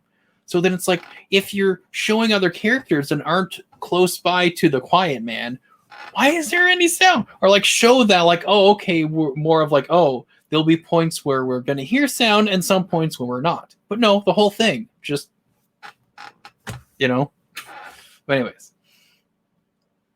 So the character knows more than you. Yep. Because the whole point is, when you're playing a game or when you're watching a movie or a show, is that you're supposed to be on the journey with these characters. And so even if you do whatever, a fish out of water story where the person's just, dumped into some area where they have no idea who anyone is, they all speak a different language, and what the main character does, they don't understand, or whatever, then you're on that journey with the character. But if like, everyone is starting to speak to this character and he understands it, but he doesn't he replies in their language and just keeps replying, and the audience who doesn't speak that language is like,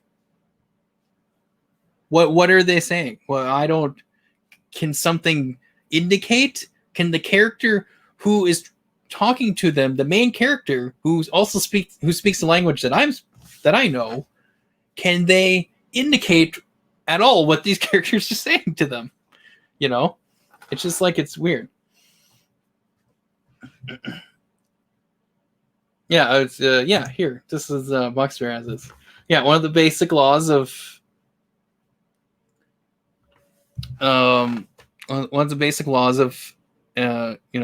was it intricate or whatever, or yeah. I can't read that word at the moment. Hey, can you give me some indication of what you're trying to say? I don't. Anyways, of intriguing, maybe writing or whatever. Don't keep away information from the audience when the protagonist knows it, and it's relevant. Discover the truth or whatever. Intrigue, right? Is that the word? Is that what you're trying to say? Intrigue writing, whatever. There's certain words I don't know what I'm saying when I read them, or how to pronounce them. It's fine. It's almost like I'm flawed or something. It's weird. Unlike certain characters in certain mediums. Anyways, but yeah, no, it's just, yeah. Again, that's speaking of transitions, that's one of them that was done wrong within the game. Like, they attempted to do some transition, but it doesn't. That's the thing. It's like, make a transition, but also have it make sense if you're gonna do it. Like, I get they're trying to do like, oh, he's deaf, and like, even if they do it for like for certain segments, it's like, okay. But to have the whole thing be like that is weird. Like, maybe have it when maybe only when you're in the game, like in gameplay, like when you're fighting. Have it do that, because the idea is that when you're playing the game, you are the one telling him to punch or to move backwards or move forwards or move around or whatever, interact. Like you're the one. The player is telling the main character is controlling the main character what they're doing, right? Once I get in focus, that'd be great. Then this would look better and be more meaningful. Let me just force it. Okay. Anyways, so yeah, so you would have it because you're interacting with the character. You're more in the character. It's like, okay, when you're in the gameplay, whatever, do that. Fine. Because then you're the idea is that you're bringing yourself into the character's perspective. Of course, you're interacting. It's interactive because you're making the character do the stuff, do the fighting and whatever. It's like, okay, but once it's a cutscene, which a lot of them are like 5 minutes, because there's one after another to go to the next part of the game. Don't have it be that. Don't have it be muddled and whatever. Have it with the sound. Have it showing the subtitles. Because the character is, if he's supposed to read the lips of other people, or he's supposed to read the sign language that other characters give to him, shouldn't you make sure that we all understand that too, that we're with him? Because that's the thing. He's understanding stuff that the audience isn't. But we're supposed to understand what he's understanding so that we're with him on the journey. But that's not what they do. They do the complete opposite. And it makes no sense. And I don't get it. I don't get it. But anyways, it's just one of those things. But yeah. Yeah, it's weird. But it's like, what was it? I seen there was like these other.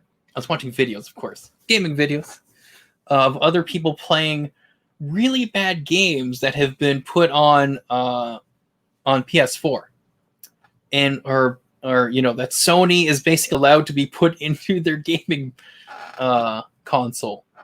What was it? It was like Dragoon something. It's like weird names. It's weird names. I'm gonna look it up. But it's like what's this? PS4.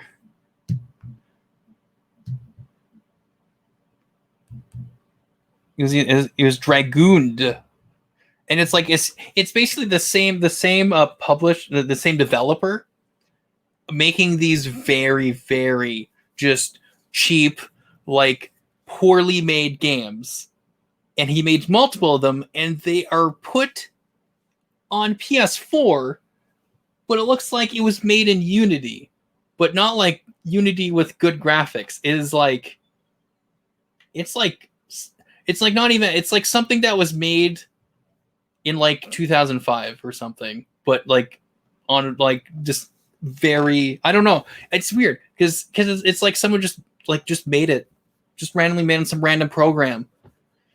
Unity's a good in-game engine. Well, I mean, it's better than some other ones. Which, if I can find, I may screen share this if I can find it. I'll. But no matter how good the game tool is, someone knows how to use Well, that's the thing, right? Like you say, Unity is a good game engine. It does look good. It's good for the people who know how to use it, right? But here, let me check it out. What is it?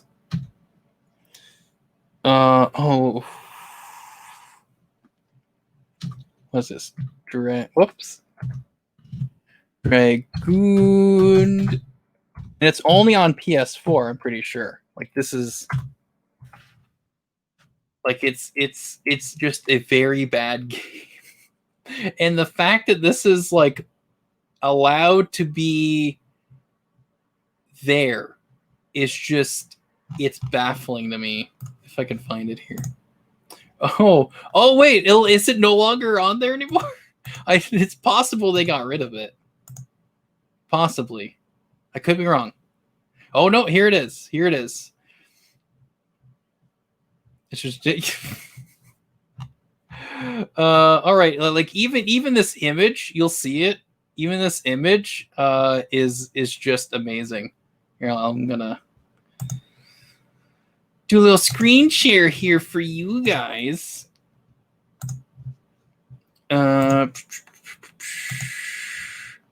Oh, here we go. I should be able to go straight to this. You should be able to see that, but if you look right about here, you can see how great things look. This says it's $17. Amazing artwork, by the way, if you can see it. I don't know if you can, actually. I may have to. Hang on. StreamYard is new to me. Here we go. Boom.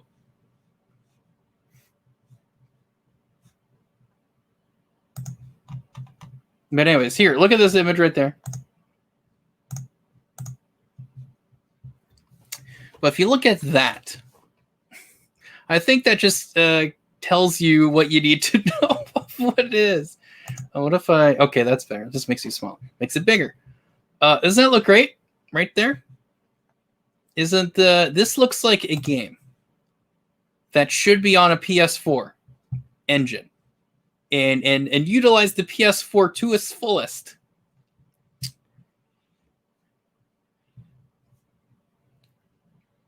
So we have something like The Quiet Man being made probably in Unity, potentially, and then you have whatever this game is made in. As you see the art right here, this makes me want to buy this game and buy any other games made by the same man. It's like, what? Okay, it's a single player pickup, 40 playable characters. Oh my goodness. It's just... And there's other games made by the same company, but it's a guy. It's one person. And it's like, why? Why is this allowed? I don't understand. So if this game can be made, I mean, anything can be made. But it's like, why is that allowed? Like, why would you do that? I don't understand it. I don't get it. I want to see if there's any gameplay here.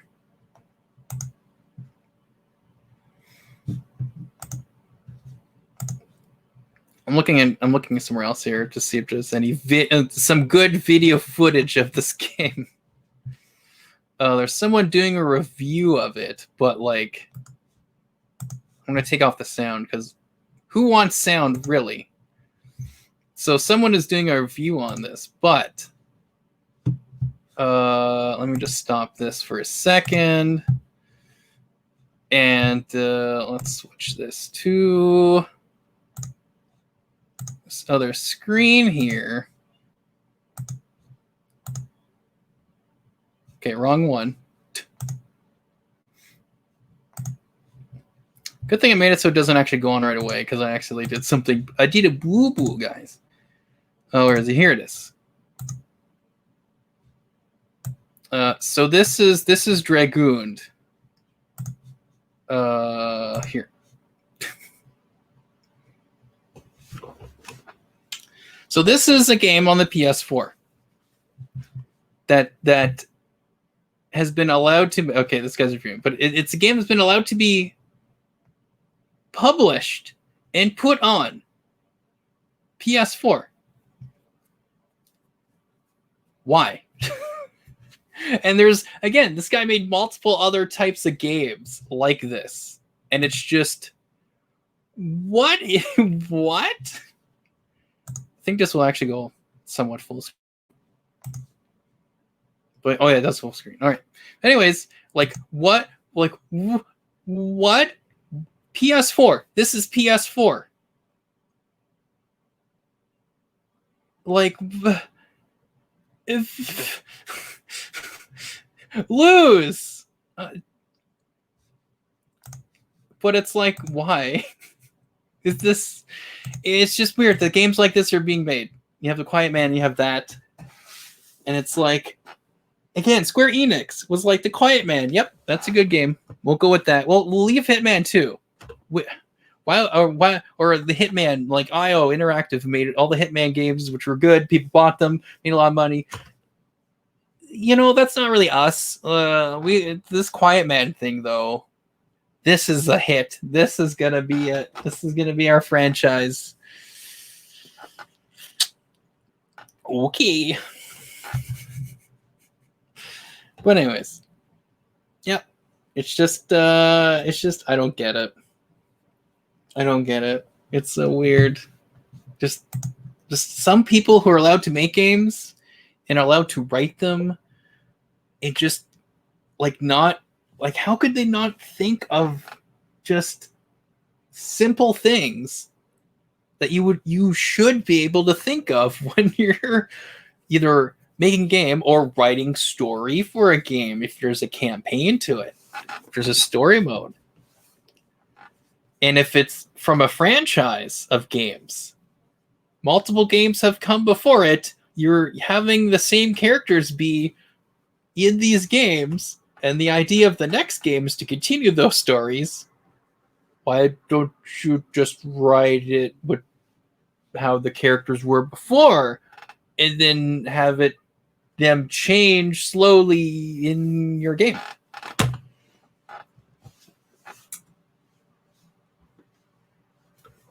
Like, is that really that hard? Is it because I mean, again, from Halo 1 to Halo 2, they did that. Whereas it wasn't that big of a change for, Master Chief's story arc. Like they changed it more in Halo 3, where there was some extra stuff, but like Halo 2, there was a little bit of cracks in the armor, with like showing a little bit more emotion a bit in Master Chief. And then with his friendship with Cortana and the other characters like Sergeant Johnson and Miranda Keyes and all this stuff. And then later they developed that more in Halo 3. So it's like, why couldn't you do that in Halo 4? It's like, I don't get it. Or just like with other games, doing simple transitional ideas, or being like, okay, let's make sure the player understands what's happening, besides having a phone call interrupt your podcast or stream. But yeah, it's like, just why don't you try to make sure make sure a player understands these characters and the story that is happening with these characters and around them, in that they have some changes that happen, some obstacles that make sense, and if you're gonna make multiple games, have a story idea of what these 3 games are going to be, at least, or like what's the end goal, right? It's basically what happened with the Marvel movies, right? They had one guy, like after Iron Man 1, right? After the first Iron Man, they're like, okay, we have an idea how to, if this works, we have an idea of how to make this all kind of a intricate, multiple story, multiple characters, and then bring them all together for the Avengers, right? And then later kind of branch off again, and then bring them back for the Avengers and fight the main villains. It's like they had that all. They were planning that. And they're like, okay, well, we're gonna have different directors, direct some of these different movies, but we're like, it kind of needs to lead to this. But with Halo 4, they're like, we'll make this story, and we'll see what we're gonna do with Halo 5. Or if they did have something set up for Halo 5, they threw it away because a lot of the fans and people playing Halo 4 were like, what? This doesn't make sense. It's like, well, let's do our own thing in Halo 5. And then that totally messed things up. And now in Halo Infinite, they're like, hey, let's go back and try to do this. It's like, again, if they had a plan, why didn't they have the Didact be the main villain in Halo 5 and in Halo Infinite? don't kill him off. Because they do the same thing with the Warden, right? Of course, the Warden, Eternal, in Halo 5 just keeps... Again, he's eternal. He keeps coming back after you kill him. And it's like, he's not really a villain. Like, he's just the henchman, the evil Cortana. Like, hey, you know what? Well, let's make Cortana the villain. I'm like, why would you do that? Also in Halo 5, forgot to mention this in the Halo 4 discussion.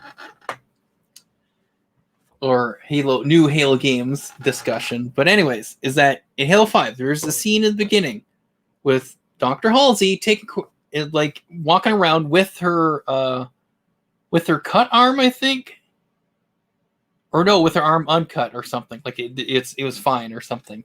She's walking in some room, some hallway, and she has like a version of Cortana in her hand or whatever. And I'm just like, okay, so this isn't the same Cortana. This is another one. That's gonna come up later in Halo 5. Doesn't, but it's the same thing with the Halo 2 Anniversary. They have this cutscene that's supposed to lead into Halo 5. That cutscene, that the whole scene doesn't happen in Halo 5 at all. And it's of Spartan Locke talking to the Arbiter, which they meet later in the middle of the game or towards the end of the game. And that conversation, that whole scene just doesn't exist. And it's just kind of there. Now, I don't know if they got rid of it in Halo 2 Anniversary now with the Master Chief Collection, with all of its updates. They finally got rid of that stupid cutscene. But if it's still there, I'm like, it's pointless. It serves no purpose other than saying this scene in Halo 5 doesn't exist. So, yeah, the start of Halo 5, and they leave off with the Spartan Ops, which is kind of nice, but they should have kept with Spartan Ops. I actually like that idea, but oh well. But anyways, they're like, okay, we're gonna save, Dr. Halsey. It's like, okay, that's the main story. But before that, there's this cutscene where you show Dr. Halsey walking to this room with a bunch of like stuff from like. What was it from Halo 3 where you show the memorial of like Master Chief, and I think like some of that stuff they show like pictures of I think it was Miranda Keyes and Sergeant Johnson or whatever and other things. I'm like, okay. And then she pulls out a Cortana thing and she's like, Oni will kill us all or something like that. I forget. It's some random thing. And I'm just like, There must be a reason why this cutscene is here. This other Cortana must show up. This whole scene must lead to something in Halo 5, right? Halo 5 ends with Master Chief, getting back to Dr. Halsey. It's like, oh, it took you long enough, and then that's the end of Halo 5. And it's like, wait, so the scene in the beginning doesn't even at all happen in this version of Halo 5 at all. Like, at all. So it's like, why was that there? To lead up to the next Halo game? No. It's stupid. Don't do that. That makes no sense. Because then, if, let's say, like it did with Halo 5, they're like, everyone's like, what is this? What is this? What garbage did you just give us? What did you give us? And now they're like, oh, we got to scrap all this stuff. So what, are you going to talk about why does Dr. Halsey have a random Cortana with her? Probably not. They're going to forget about that. They're going to forget about crazy Cortana being evil. It's just like, there's no vision. There's no vision. It's just, here are things.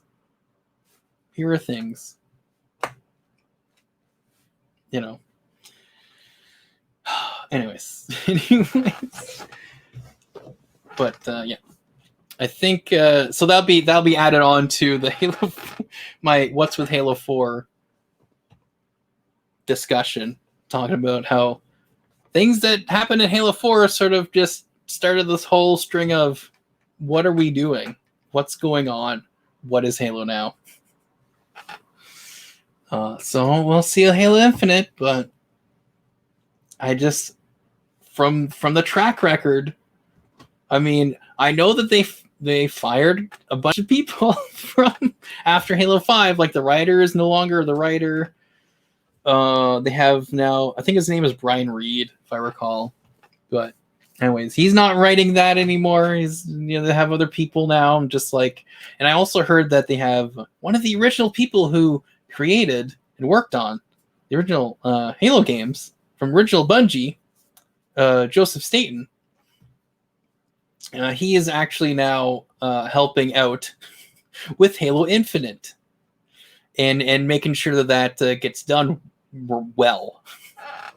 Don't know how much involved he is, but it's like that's a step in the right direction. Getting people who made the original, help make the original Halo game, and that first trilogy, with also ODST and Reach, guys made those ones.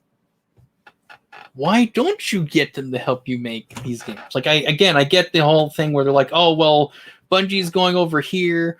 We made our own studio just to make Halo stuff. But now that like a lot of these people are now like the original people who were in Bungie and made the Halo games were no longer part of Bungie anymore. It's like just get them back. Like help us out. Give us some pointers. Like give us some suggestions. Be creative consultants or whatever. Like you don't have to say, "Oh, make the whole thing." It's like, okay, well, just give us ideas. You made these games. Help us make these ones that we are making as good as what you did, or at least give us suggestions that would make it as good as you did. But I don't know. It's so they have that. So it's like, okay, there's some hope for me that Halo Infinite may be good. And that Halo might be coming back to being good. Do I think the idea with the Master Chief Collection and being able to play all of the, now pretty much all of the sort of the main Halo games from that were on the 360, like Halo Reach and Halo 3 ODST, having all those, of course, including Halo 4, and then Halo 1, 2, and 3, all those now in one spot, and they're still going to keep going, even though they still need to fix things and make it, as close to they should have been, as it should have launched with, and as close to the originals. Once they get all that working, I'm like, at least they're doing that, because even then, like as they're making Halo 5, they did the Master Chief Collection, like, okay, here, and it was a mess. But then they're like, okay, well, we'll just leave this a mess while we do Halo 5, because everyone's going to love Halo 5. We need to focus on that. And it's like, okay. And then, of course, Halo 5 was a mess. And then they're like, oh, maybe we should get a small team to help with, help fix and update the Master Chief Collection. And I was saying this on, while I was playing games and streaming, whatever. I was like, they should just take a small team to work on the Master Chief Collection while they're doing stuff with Halo 5. But then after Halo 5 was a mess, they're like, oh, maybe we should actually have a small team. Like after that, like what, 3 years later, they're like, well, we're announcing that we are having a small team to, update and patch and work on the Master Chief Collection. I'm like, whoa, that's weird. If only someone would have thought of that. Man. Whoa. Oh, so we'll see how Halo Infinite's gonna be. We'll see. Of course, we have Lank C 97 here saying, whoa. Whoa is right. You missed things. You seem to miss the part on Discord where I'm like, hey, I'm streaming now. And I'm streaming this specifically. This is the podcast-y type stream that I was talking about. That every so often, I will do this type of thing where I talk about different games. Some, things that I usually talk about here and there when I'm streaming anyways while playing games. It's like I might as well just have a dedicated stream to this stuff. But of course, I want to make things simpler for me because I have OBS, but that takes so much resources on my computer and it's a lot of setup to do. I decided to use StreamYard. Here. StreamYard. Oh no, I'm losing it. StreamYard. Powered by StreamYard, which is a website that allows you to stream. Of course, this is their free version, which is why it says powered. I had it right before. Powered by StreamYard. Because it's the free version, so they're like, hey, we'll just have these things. There's two other versions you can pay. You can pay one version which lets you do certain things, and then the full thing which gives you all this other stuff. But I can do little things like show up chats and stuff and whatever. But it's all run off a website, so my computer is not overheating and on fire, and the CPU is not maxed 100%. It is simpler, again. But I can at least do things. I can still share my screen if I wanted to. I can put up different little things such as this, like my topics, where I talk about Halo 4. I talk about new Hitman games. I'm just calling it N8Cast because there was already a thing called N8Cast. I believe there's a Twitter name called N8Cast. And there's other things called N8Cast, so I'm just calling it N8Cast. But I could change the name. I don't know. But I'm able to link this up to link this up to Twitch, obviously. But I can also I've seen this more on YouTube. I've seen more people use this on YouTube. That's why I started to think about using it while I'm doing this. And I can also, if I did decide to have guests on, or guests that would work well with what I'm trying to do, I can actually easily add them to the stream, and they can show up and talk for a bit as a guest, and then I could just get rid of them whenever I want to. So yeah. So far it's been working well. I think I'm able to, because the idea is that I have this full stream, right? But I will cut up the specific parts where I'm talking about the certain games or whatever topic, and make those as separate videos. But I'll probably have to edit those and cut out certain parts, and because what I of course ended up doing is talking about the past topic, later on. So I have to bring that to the topic and add on to it. But so yeah, it's been 2 hours now of me talking about games. Of course, there's the chat I can see on the website itself, and again, I can show it up as you saw. But there's been some people. So that's the idea, is that while I'm streaming doing this stuff, if some other people jump in chat and we're like commenting or whatever, asking me questions about what I think about a game or something, that I can talk about it without worrying about playing a game good. Which ends up happening where either I don't talk well or I don't play well. Or usually both at the same time, where I'm trying to say something and then I fail, and then I fail. I fail both ways. So I figured, why not do this?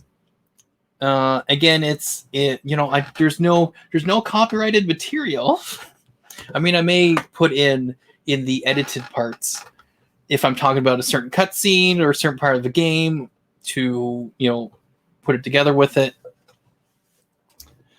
But it's not like I'm, playing music that is copyrighted or something. It's just me yapping. So I'm debating of keeping this on Twitch or just doing what I've been doing, just, archiving it on YouTube, the full stream. But we'll see. We'll see how it goes. Again, the name may change. I don't know. N8Cast just goes with Nate the Great Nate, in that it is redundant. Having Nate twice. It's like, obviously Nate's the N8Cast is obviously Nate's N8Cast, but it's what I have to do because other people have called their things N8Cast. So, but anyways, that's if Link is still here. I don't know. I have to check.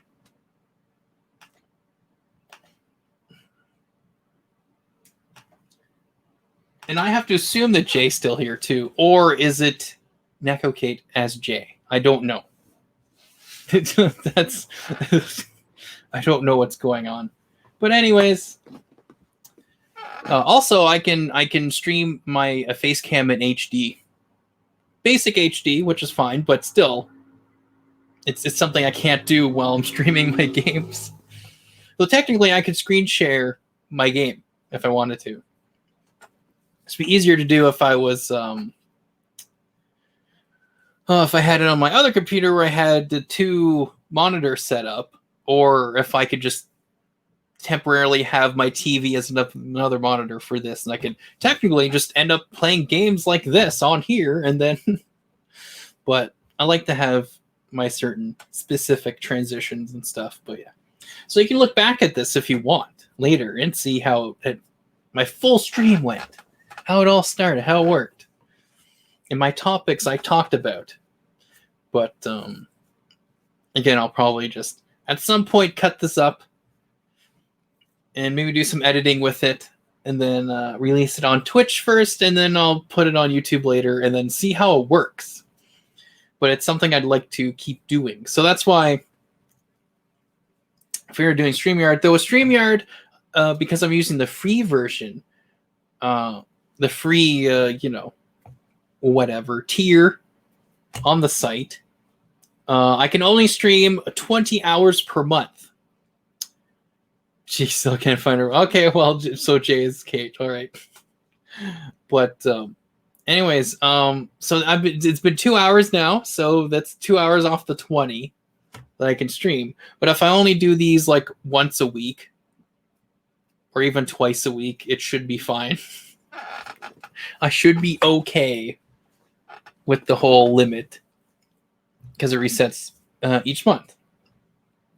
But yeah, because there's different stuff that happens in games. There's certain games that are going to come out that get delayed, or other things, or whatever. And with games, and if you're, hey, let's talk about, discuss. I'll show. I'll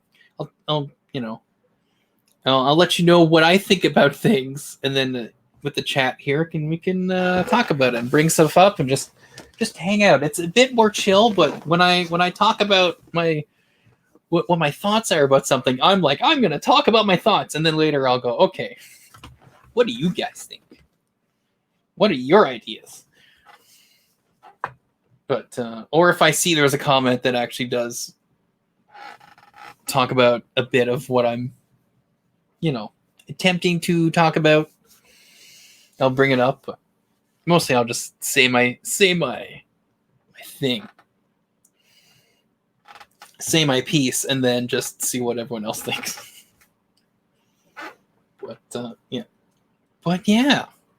And of course I have to figure, so here's the problem with this camera though, because it's so old, the battery that's inside for the memory to remember all of my settings and stuff is kind of not working well. I have to figure out what that memory battery is, and can I replace it so that I can just have this as manual focus on this, so I don't have to do it all the time, because obviously I won't be doing this stream all the time. I'll be going to playing games on OBS and all that setup, which is different than this one.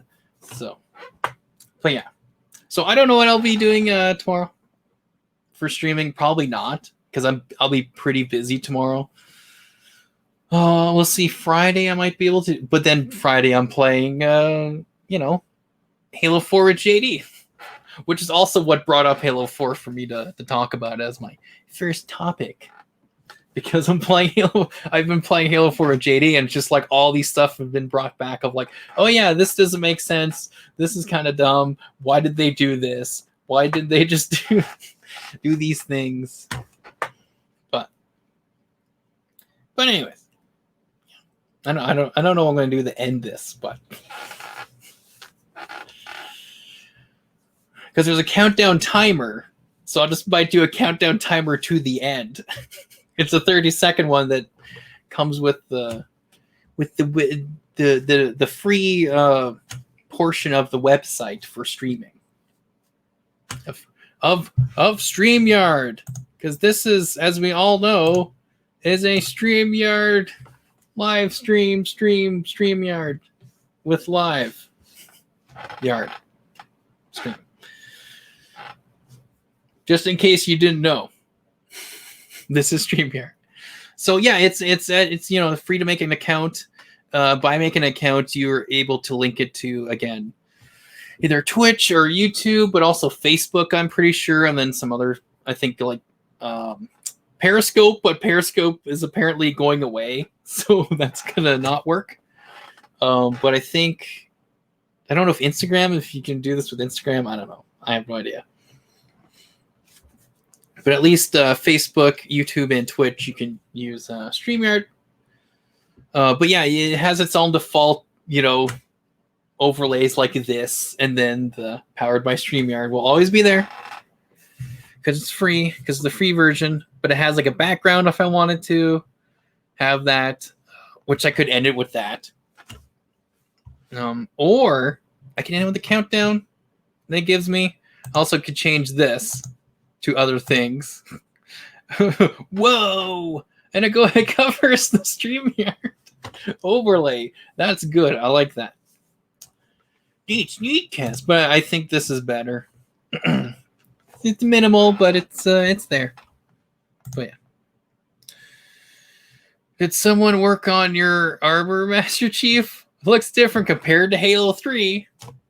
That's like me saying my 360.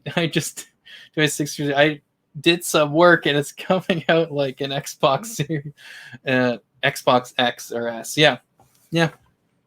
That's exactly what I was talking about, right? That's exactly what I was saying. Is it's the same as if someone were to make a World War I, historical movie, but using all the armor, all the weapons, everything from present time. That's not some work. But it's the same idea.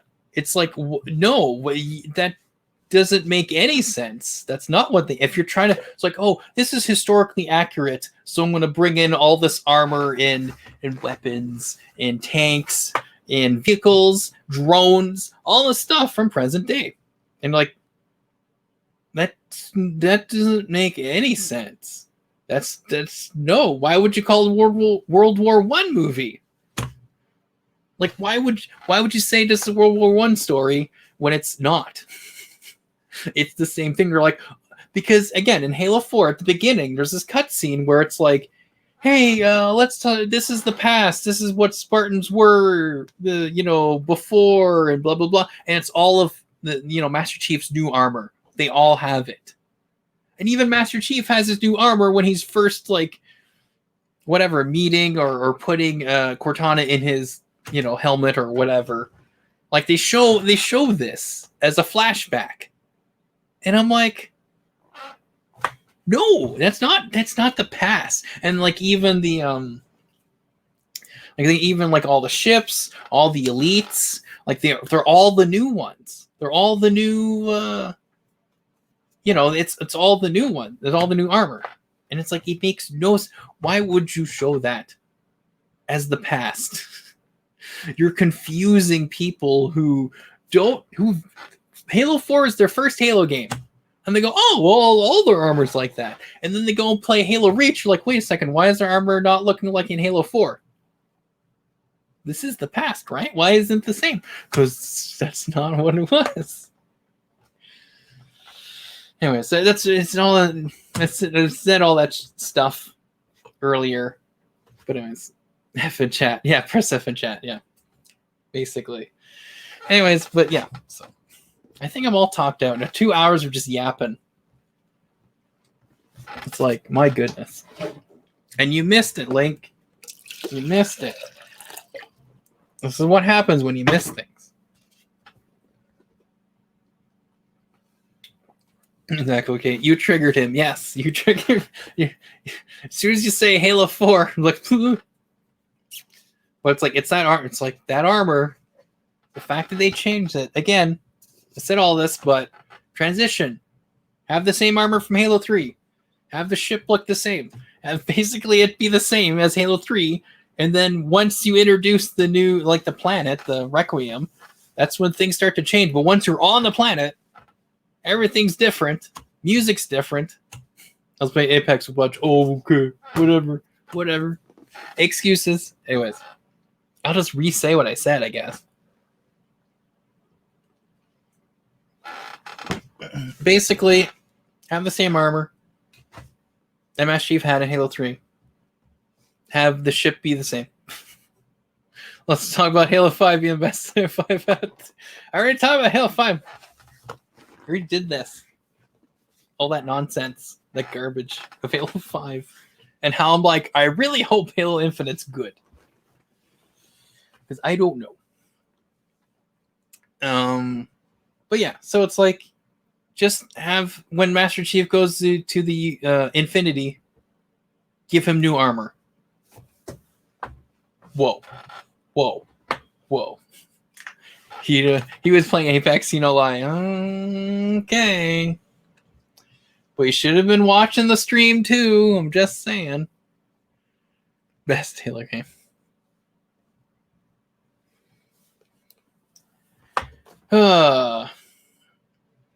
Yes, I'm wearing my Halo 2 t-shirt. Because yeah. Anyways, but yeah, it's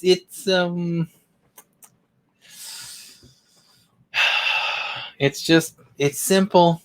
It's such a simple thing to do. Have them change the, it's like, what is with these newer games and not being able to change their character models? Like, why aren't you doing it? Like, oh, it's hard to do. I'm like, yet you're making other character models for other characters. And it's like, it's the same. I don't. It's like when it's like in games you have loading triggers, right? So that when you go past a certain point, a character will appear. And then once you leave a certain area, a character will disappear. It's like, well, why don't you have it set at the start of Halo 4? Have Master Chief have his old armor from Halo 3. Obviously, it'll look a bit different in that it's graphically will look better because it's different graphic engine, whatever, but recreate the same shapes. Because shapes are shapes. Triangles are triangles. Squares are squares. Circles are circles. Ovals are ovals. Rhombuses are rhombuses. Trapezoids are trapezoids. Like, hexagons are hexagons. Just put it, like, have it be the same. Make it look a little better. And, graphically to match the rest of the game.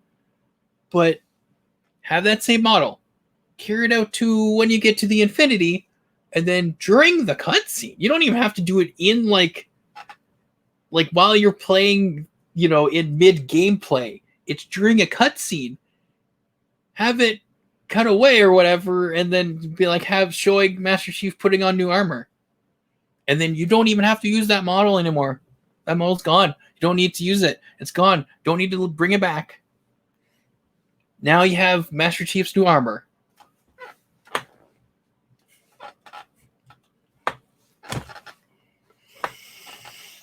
Oh no, it's too hard. It's too hard. Can't do it. New shape when Nate not streaming. It is a Nate gone. Natagon? What?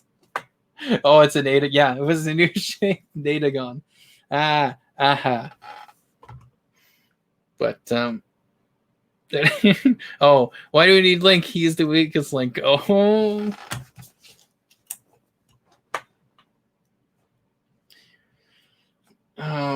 But yeah. Anyways, it's just I might have to add all this stuff back into my Halo 4 speakings. Because it's I mean, I'm just saying it slightly different, but it's the same thing. It's like, why don't you just do that? Like, why is this hard? I don't get it.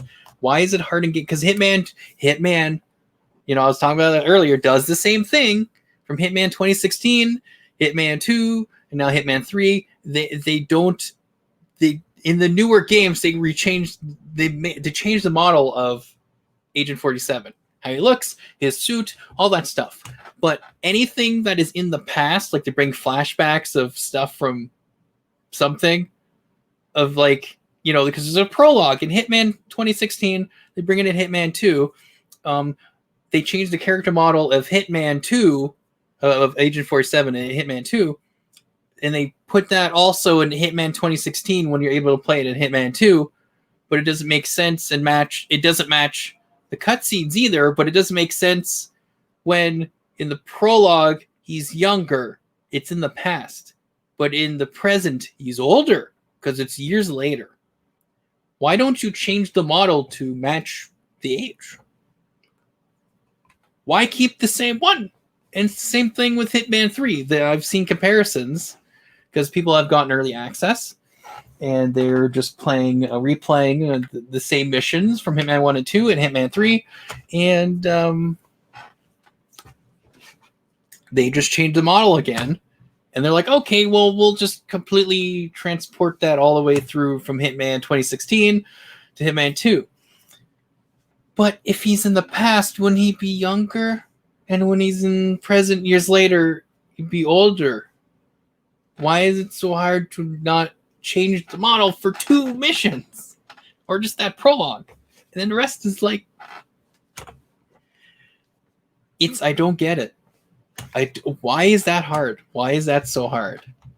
Like, why is this not an easy thing? You know? I don't get it. I don't get why is it so hard for these people? Like, again, they're making character models for other things and making them appear, disappear, and reappear for different levels. Why don't you just do that? Do that for the main character. If you're doing stuff from the past going into the future, right? Or something that is going to happen, like just changes happening, right? To the character, we'll have him with the old armor, then get new armor, and then have the new armor be the rest being what he's going to wear now. Oh no, Hitman. I don't know. It's just weird. It's weird that this... I don't know what to say. It makes no sense. That's all I got to say about that. It makes no sense at all. They don't do this. It really, if you're able to do with other character models and even other main character models, why can't you do it with the main character? Well, okay, so Far Cry 6. I haven't seen too much of that stuff because I still have to finish Far Cry 5. That's another game I have to finish. But so I haven't looked too much into Far Cry 6 because I don't know. It seems like it's just a separate story from Far Cry 5, which is a lot of Far Cry games have done. They're kind of separate stories. Like the first Far Cry game, the Far Cry 2, takes place with a different character in a different country and all this stuff. So,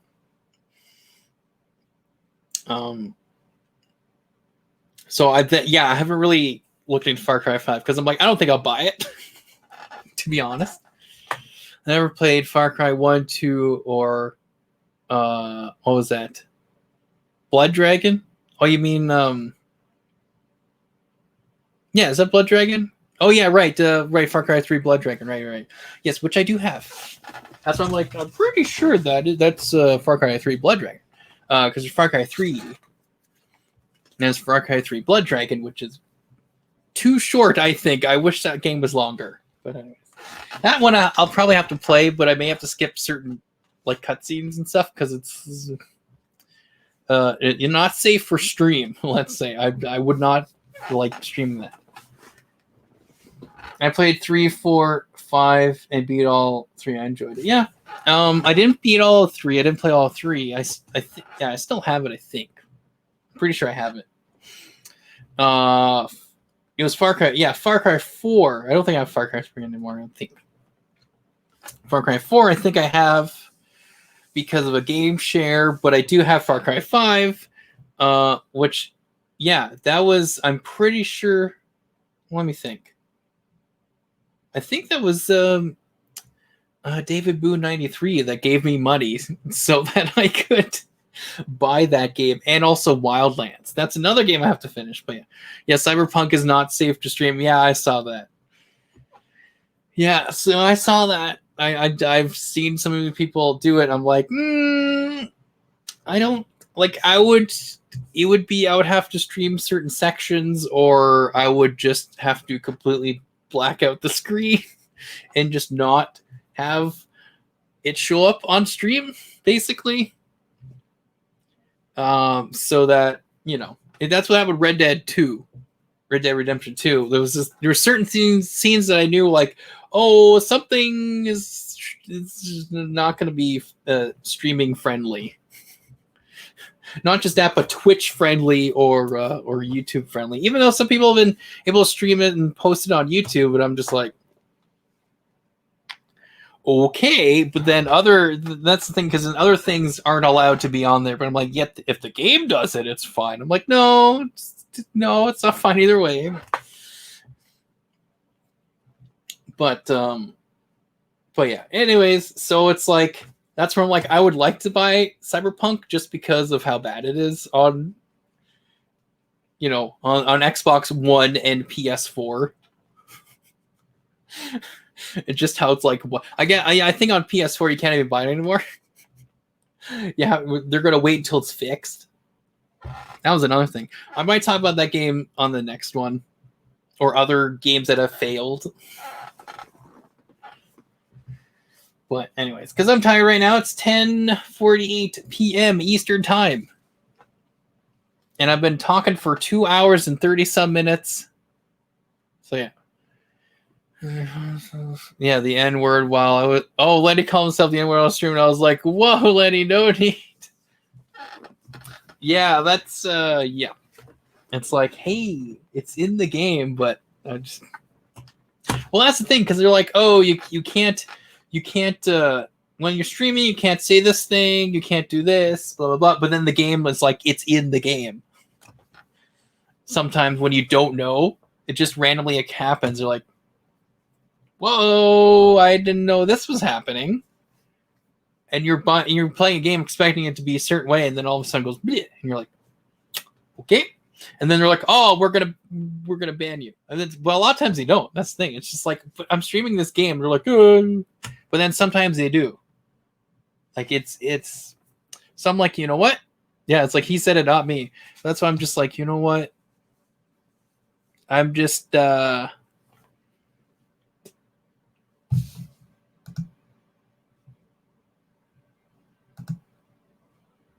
Oh, that's weird. Anyways, I'm just like, you know what? I'm just not going to deal with it. Just don't. I'm just not. Or like with Cyberpunk, it's like, it would have been nice to play the game when it's all bad. But then it'd be just like, okay, I'll have to make sure the screen is not there, or the sound. If I were to do that, but I don't know. 20 minutes to make it to the 3-hour mark.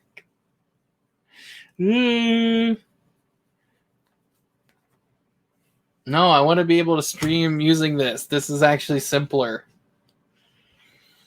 Of course, this actually is a perfect... I have everything sort of perfectly set up because I have my new microphone, which is a Blue Yeti, which is good sounding. Of course, there's some settings to have it automatically set a certain volume. So even if I bring this volume up on the microphone, it's not going to go too crazy, which is nice. I also have my ring light, which is meant for a cell phone. But, you know, fall asleep on stream. Oh, boy. This is not a sleep stream. That's not what this is. I'm going to eat my popcorn, though, because I haven't eaten in a while. That'd be fun to watch. Yeah, okay.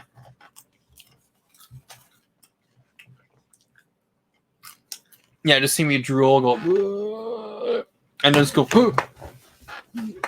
randomly. Yeah.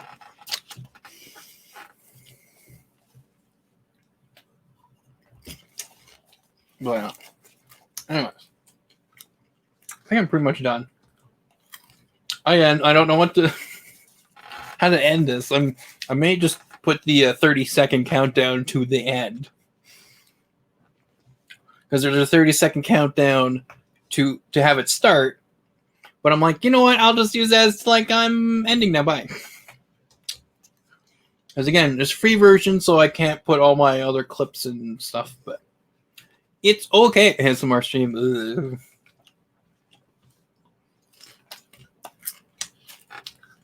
I don't think so.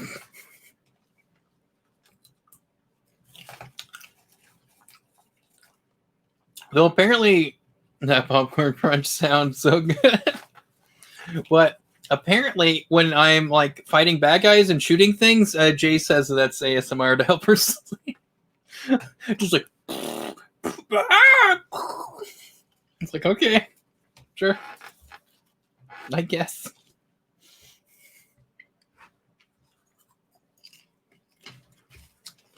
Like, whatever.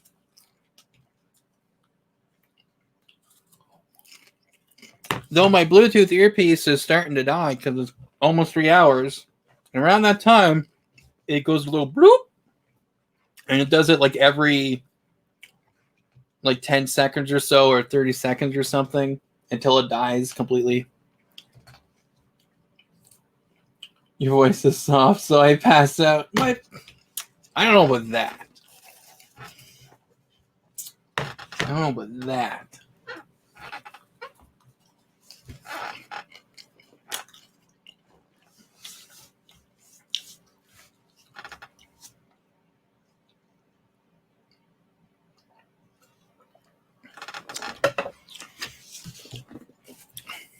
Yeah, I don't know. Sometimes I feel like my voice is just somewhat annoying. Potentially to people. I don't know, though. No, I usually think that everything I do is annoying to people. So that's why I'm usually surprised. Like, hey, why are people still watching me on while I'm streaming?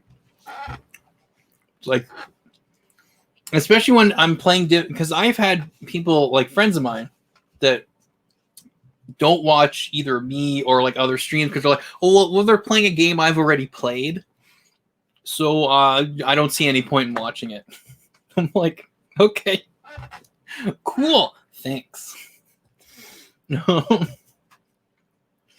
But so I'm like, okay, I just but I've obviously not everyone's like that, because there's streamers out there that are way more famous than me, that that are like they're just doesn't matter what game, and they're just talking to the person.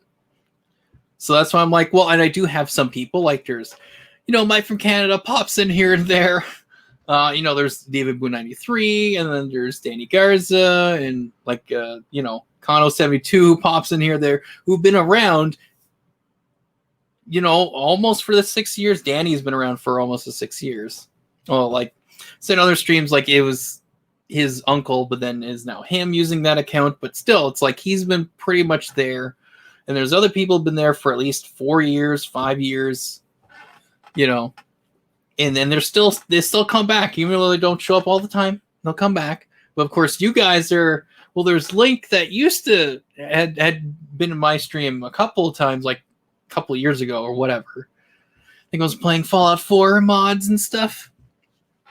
But so he didn't show up right away. Coming back, he came back, last year.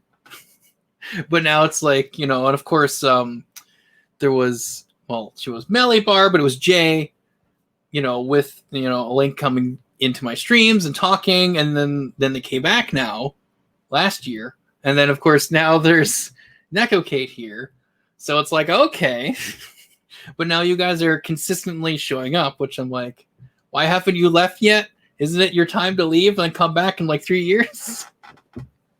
So that's sort of the thing, right? That's why I'm sort of like, you are now the most consistent people that are showing up.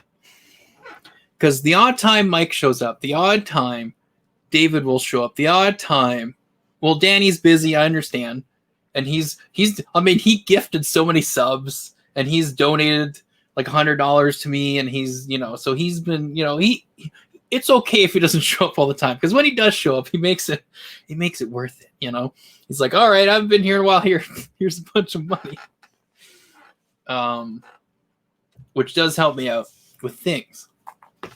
But yeah, so but you're right now for the past year, basically, almost close enough. You guys have been somewhat consistent in showing up, so it's nice. It's nice to have that. Where almost every stream I actually have people, because most of the time I don't. I have just me, and I'm like, I know this will go on Twitch later. People watch it, or it's going to be on YouTube. So I just keep talking, as if someone's going to watch this later. So then when I'm not just sitting there going, ah, the whole time. Like I'm just like, okay, I'm gonna act as if someone's gonna watch this later. And then the odd time people show up. So having people actually consistently be here is like, oh, okay, all right, this is new. So it is nice, because then I can always, if I'm like, I don't know what else to do or say, or I'm like, oh, I'm wondering what should I decide for this game, what to do, and then I can talk to you guys, or just randomly have a conversation with you guys, which is kind of cool. But yeah, friends are the same way, but they will go out of their way to talk to a streamer that's friends with their friend. Yeah, it's weird how that stuff is. Like, even you hosted me the one time, it surprised me. Well, that's the thing. It's because you only have like 1 or 2 views or whatever. Because it's the same as me 6 years ago, but I didn't even have this, like a high quality camera or whatever. Like, it was just like you already have it way more better than me. So me not joining is messed up. Oh, my Bluetooth earpiece is dead because I'm still going. I guess I could charge it using. Oh, where is it? It's plugged in here somewhere.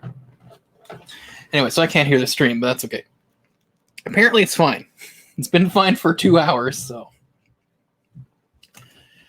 But yeah, so it's like I started with like the worst internet, the worst computer to stream from. And I just, I still had the odd people. Like I said, Danny Garza, it was his uncle, but then he started. But yeah, we want to see your setup. I will have to do this. I'll have to show you my setup right now, but I do want to change things and make it better. Because now that I'm getting some money, I can save it. And then, because I have a bed right here, right? Like a full-on bed, a regular bed. But I would like to have, the bed it's sort of like a futon, but actually it folds this way. So basically, it's a couch. It becomes a couch. So it's a bed like this, and then it folds into itself, and then it becomes a couch. And you can sit on it, whatever, and then when you're ready to sleep, you just go, and it just goes out forward. Because futons are like this, and then it's a bed. But that means you're sleeping this way and not this way, which is, where the TV would be. Because if it's like this, right? The TV's over here. I'm watching it. You're sitting there. So if I do this, well, it's harder to kind of lie down a bit and just watch a TV and then fall asleep. I can't do that. That's kind of what I want to do. Also, it's too long this way if I do it that way, because I have like, my room is not big. So if I had a bed, even though this is a good bed, but it can't fold.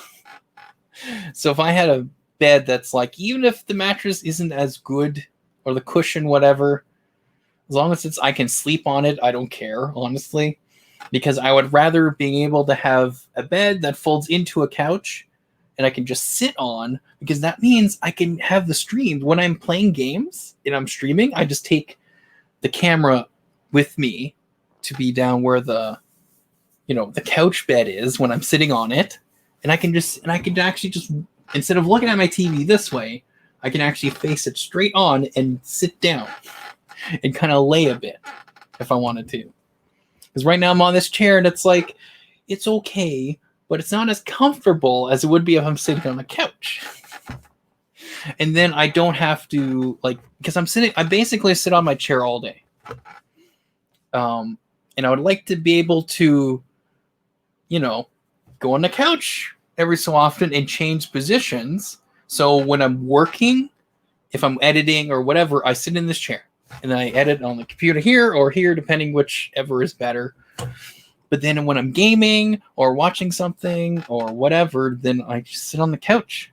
Then I'll have my tripod. I'll bring the camera down, and then I can start. And plus, if I have a keyboard or whatever, well, I have a wireless one. But if I have my shortcuts all set up, and I have the monitor facing the right way, I can just sit down and do all my stuff. Of course, later I do want to get a laptop that's gaming, but I also want to get a laptop for the stream.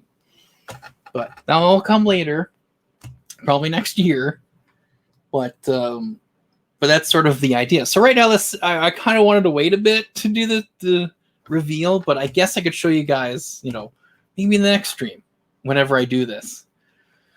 I'll show you guys my temporary setup for now, as it is, and then I will then later show whenever it's fully complete. As the better way with the couch there or whatever, because I also want to get a new computer desk, because this one is very like crowded right now. Because I have a computer on top of it, and then I have a computer underneath, and then I have my my trash can underneath here as well, right next to the computer that's below, and then I have a shelving thing that's built in, but I kind of don't use it that much. So if I could just get rid of that and then have like a newer gaming desk that's just simpler, I can just put everything on it that I need. And if I had a laptop, I could just put the laptop on there, close it, and have the monitor, or do something like that. Like, just I'd like to have better stuff, because eventually, some point in my life, I would like to move out and have my own apartment, and then I already have all the stuff I need. I already have my couch and my bed. I already have my TV, all my gaming stuff, all my computers, all my setup is already. I already have it. All my furniture that for the most part, I have. Even I guess I have my table, because I have this for eating. Like it's all here. So all I have to do is just take all my stuff and be like, yeah, I have it. I'm all set up. And I can use my phone for the internet.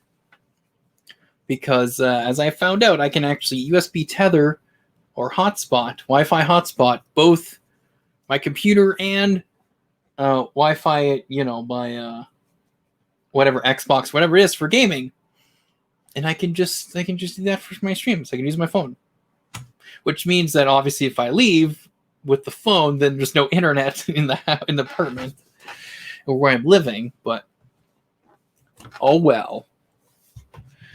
But that's something I can do. But yeah. Anyways, I want a bed like that. I sleep on the floor. It's better than this old bed. Oh, really? My old job house surveillance, it had some comfy chairs. I want the same one. Oh, boy. Because if I can sit there for 8 hours, then I want... Yeah, so sad seeing him sleep on the floor. Yeah, what are you doing sleep on the floor? Like, I would rather sleep on an old bed than on the floor, I guess. But okay, so on Amazon, the bed couch that I want is like $400. Unfortunately, I think it's almost 500 now, because the price changes. But the one I want specifically is like, actually, since I'm still going and it's 11 p.m. Eastern time now, I'll just show it to you. But I gotta end the stream, and I would like to sleep. I do have to work tomorrow and do things. Let's see here. Kind of show you what I have that I wanted to get. Where is it? Also, I need to have a new a new mat, an office mat for my chair, a chair mat. You know, the plastic ones or whatever. I need a new one because this is totally like ripped to shreds. Like I'm basically hurting myself by stepping on this, and because it's like it's all cracked and it's like pieces of plastic are sticking up and falling apart, and it's just I need a new one. But yeah, I guess I can kind of show you basically what I'm attempting to get. Where is it? Oh, here it is. Yeah, Fortnite. So it'll be 500. All close to that. But okay, that should be better. As long as I don't. Oh boy. Okay, if only I could. If only I could like zoom into certain parts only. But anyways, here I'll just do this. This should work. I will share this with you guys. Share Amazon. Okay.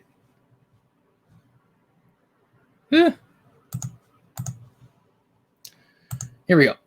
This is what I want. This is what I want. It's on blankets and pillows and not on the floor. My room has a carpet. Okay. These streams are chill. I'm coming for the next one. Okay, well, it's similar to my editing stuff, right? When I'm editing, I was editing the Mandalorian, which I'll have to do again. Editing the Mandalorian montage, was I still haven't done because I wanted to edit it on stream, but I've also been busy with other things. Anyways, basically, this is what I want because you can see though when it doesn't have the pillows or whatever. It's a couch. It folds into a couch. Of course, it's not the most amazing mattress, and not as thick or whatever because it can't fold, right? So they made it so it can fold, but it's like I probably would sleep in this. Honestly, I'd be okay because I know I can just get up, fold it into a couch, and sit on it. But you can do. There's other positions you can do it like lay straight down like this. So it's where most people probably use this like a guest bed, but the fact that it's a couch, they can turn into a couch and turn into a bed. I might as well just get that. But yeah, so you can have it where it's sits up like this, where you can just sit up but still lay down a bit, and then you can then change it to be to lay down completely. But again, it's like it's not, it seems pretty simple. You just fold it. It's a couch, and then you just unfold it, maybe move it back a bit. And then it's the full length of a bed, a regular bed. So this would be easier for me because then there's more room in my room, more space. And then it gives me like, I feel like I'm able to do more. I feel like I'm able to like do things. Still do the ending, Nate ending, where Mando takes off the helmet and shows your profile pic. I don't know about that one, but yeah. So this is what I want to get. Like it's possible I could put like another thin sort of mattress thing like this on top of this if I want to sleep. But then I can just fold it, it becomes a couch, and it'll look like this. And I'm like, well, I just would like to sit down on this, but then if I wanted to, stretch it out like this. But it's like, this makes more room, more space. And I can just, like, I can vacuum better. I can, I can walk around better. Because I have to, like, almost jump over my bed all the time to get around. Like I can walk around, but there's so much other stuff I just jump over, and it's like ugh. So I'd rather have this because then again I can just take this to my. At some point I'll get my own apartment, but when I do, I can just take that with me. And because it even shows like it kind of springs out from the back here. Yeah, so those extra legs, it's zippered, but you can pull them out. You know. But I don't know. It's like, if you're able to just lay on it, then I'm gonna lay on this. But like this, I don't know. This to me seems better. Bad. That was bad. That was bad. I can cut that out later. That's okay. It's fine. No one saw it.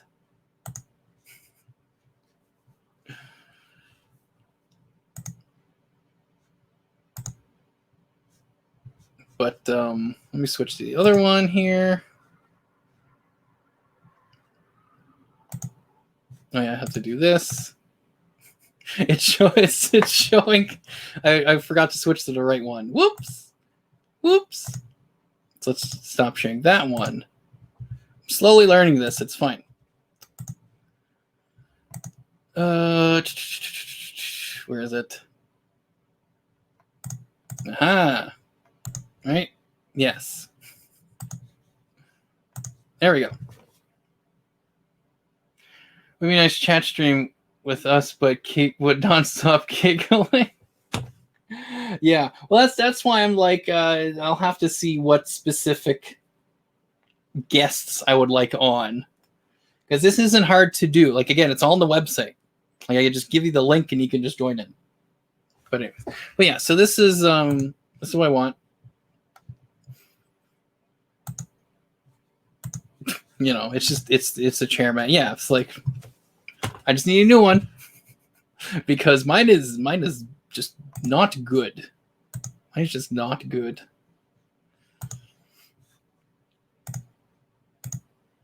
But yeah, oh, it's this one. Oh yeah, so this is where is it? Share screen. Here. This is the computer desk I would like, with, of course, the whatever armored guy running towards me. But no, this is kind of what I want, because it kind of has its own sort of cable management places with humanized edge.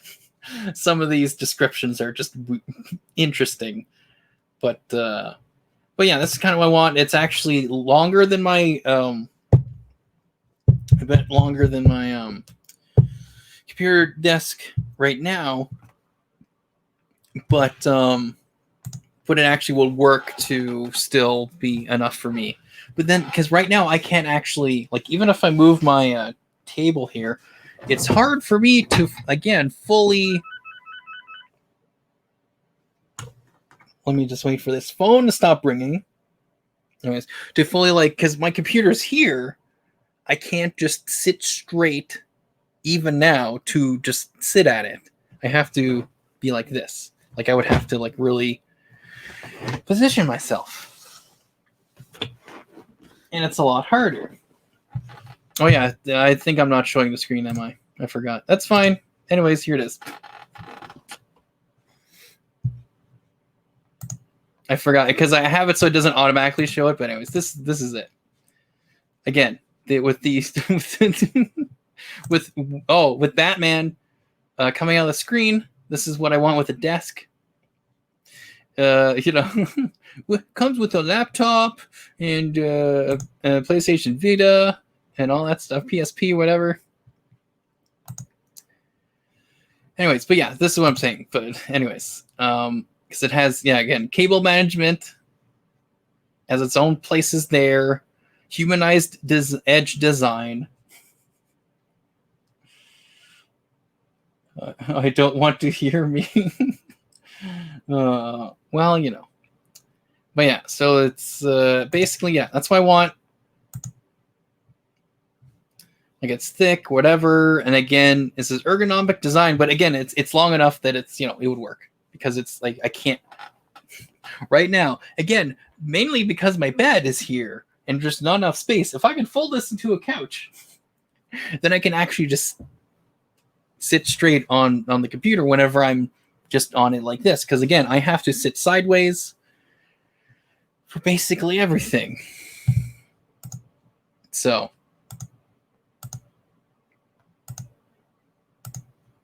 yeah, that's kind of what I want. I'd like to get this at some point. Again, this is all later on. These are things I would like. So, but anyways.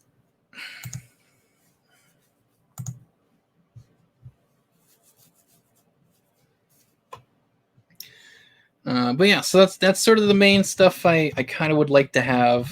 There's obviously other things that I could, that aren't too bad. They're like $30 or $40 or, but there's stuff where it's like, oh, this is $500. I'm like, I gotta save for that one. So, I'm getting some money from Twitch, but also I'm getting money from work, and hopefully I can get some other jobs to kind of help out with that. And I can kind of get this better setup, and I don't know, eventually get my own apartment. That would be nice. And I can just have all my own space. I have all my own furniture, all my own stuff, my own TV, like everything's there. So I don't have to worry about that. And again, I can use my phone as my internet. Like, So it just, it kind of works out, to be honest.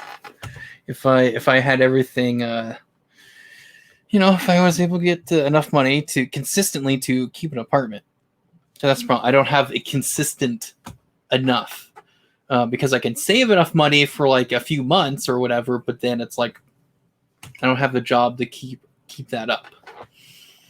So, especially with all the T virus going on and whatever, like. All the apartments and stuff is just, the prices are all wonky. And I don't know. So hopefully at some point I'll get enough money to do that and consistently keep that up so I can, make a N8's stream house. Well, I mean, it would be nice to have an apartment where even if I'm not able to, but I'd like to have like a specific room where it's like, here's the room where I stream in, and here's the room where I sleep. Or my office room, whatever.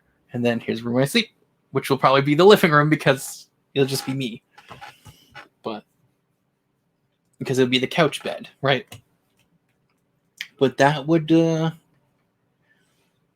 be very good. I would like this a lot. But again, that's probably gonna be a few more years because I don't have a driver's license either, which I am working on getting, which I was going to get last year. And then a certain virus occurred and a certain pandemic, and I couldn't do much because I had a couple of jobs I could have done, but then of course, so I have to wait until I might be able to do them. I don't know. I'll have to see. I've been asking my contacts to be like, hey, am I able to? Yeah, the dollar flew. Like, hey, am I able? Is the job still open, or because it's like one is a contract thing, and the other thing is like a job I could probably do because it's a tech thing, and I only need to do it like twice a month. I'm like, okay, I'd like to do that, but now I don't know. It's going to take longer, which is the problem. So it just means a lot of things I want to do is going to take longer. I'm still of course going over my G1 tests for my driver's license. Because there's one online you can do, but you still have to go in the building to take the tests, which of course by now is virtually impossible. Because I'm sure if I were to make an appointment, be like, oh, that's going to happen in September, because of all the backlog of people wanting to take tests for the driver's license. Because if I get my G1, I need to have the G1 for a couple of years, and then I can go for my G2, which means I can actually drive by myself. So that's what I'm aiming for. But again, getting the license even for G1 costs money to take the tests.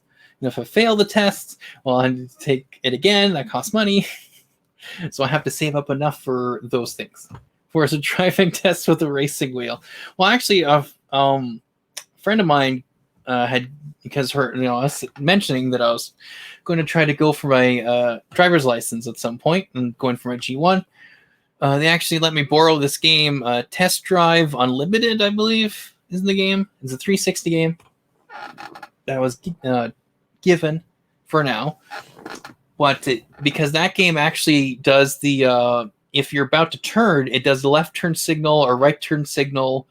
If you drive slow, you can obey the rules of the road by playing that. So it's not the steering wheel, which obviously would be more better, but it's still that in my brain getting used to, okay, turning on the left signal and slowly driving on the lanes when I'm about to, merge and all that stuff. And, so it's like, okay, when I'm going to start to actually, when I'm actually driving, I will do that. I'll actually play that game. So that's after I get my G1, I will start to actually play that game and do that, because I do want to be able to do that. Because that was the thing when I took my G2, it was too late. Basically, it was like if I failed that G2 test, I would have to redo my G1, and I just got discouraged, and then I just stopped because I'm like, well, what's the point? I'm not really gonna need it. Of course, that was that was just me being discouraged. My brain was telling me not so nice things and whatever. Anyways, I'm going to try to do it again. And if I fail, I'll do it again. Same with G2. If I fail that, I'll do it again until I get it. Because it'd be nice to be able to, just drive whenever. Also, I need to get a car. So that's the problem too. I could save up to get a car, but it's like, okay, make sure it doesn't break down, have its maintenance, make sure I have gas. Also, maintain my G2 driver's license, and then eventually get my full road test. I'm understanding about, yeah. So it's because of me not having enough motivation, or just being frankly too depressed to go ahead and get my driver's license to go again. It's just I should have gotten it when I was 16, 17, because even if I don't have a car, I could save up to get one. But it was just it's just too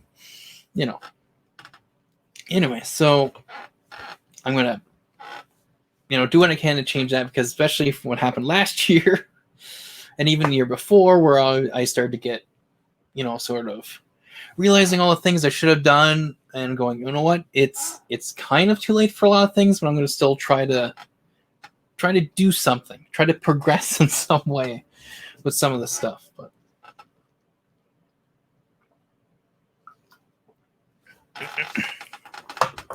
I drive like a cowboy. No drivers, but I don't drive dumb. Well, no. So I could go for them. Well, it's just I don't know. I'm trying to do that. So that's why, again, I'm trying to update stuff with the stream. Update this computer so that I can actually stream in HD fully with the game itself and my face cam be both this quality, because this is way better than my face cam when I'm streaming on OBS, because my computer just can't do it. But see, I wish this could have more things to do, like be similar to OBS, but just on the website, and I just pay for it if I had to. But it's meant to be simpler for people, a simple way to stream, which is fine, which makes sense. It's okay. But it's just, I just need to get a better graphics card for my streaming PC, and then it'll be closer to what I want and what I have wanted it to be for a while. And then the next, thing we're working on is getting that, couch, bed, getting the new desk, and then, getting the apartment. But again, that's going to be a lot of saving. It's a lot of saving. Oh yeah, also getting that chair mat. But it's like, if I'm able to save up for those things, then I'm pretty much set for when I do move out, And I do because but the thing is, I'm gonna have to get my car first, because at least then I can. Because if I'm able to get a car and have my full at least G2 license, then I can just drive off and be like, that's my apartment for now. That's my way to sort of. Because if I'm able to get a laptop, I can just bring it in the car, and again I have Wi-Fi on my phone. I can just use that for the laptop if I wanted. I can still stream from my phone. I could actually use StreamYard to do it if I wanted to, because it works on the phone. It's a little different, but it still works. Same idea. It's simple, but yeah. So it's like, because I tried to use like Streamlabs on the phone, that crashed many times. And I tried to use, and I've done it with Twitch before on the Twitch app, but that sometimes crashes too. So it's like, this seems like the better way to do it. But, yeah, Anyways, so it's gonna be 11:30. I need to sleep, but I thought I'd at least do this type of thing with the N8Cast. Nate's N8Cast. Nate's N8Cast. Yeah. But as it turns out, it also becomes a chill stream too. So I might what I think I'll do then is because now it's a little bit hard because I have to look through all this and find the point where I stop talking about games. But what I'll do is if I'm doing this and it's like, okay, I'm done my topics, let's just randomly talk, and I'll get rid of this, right?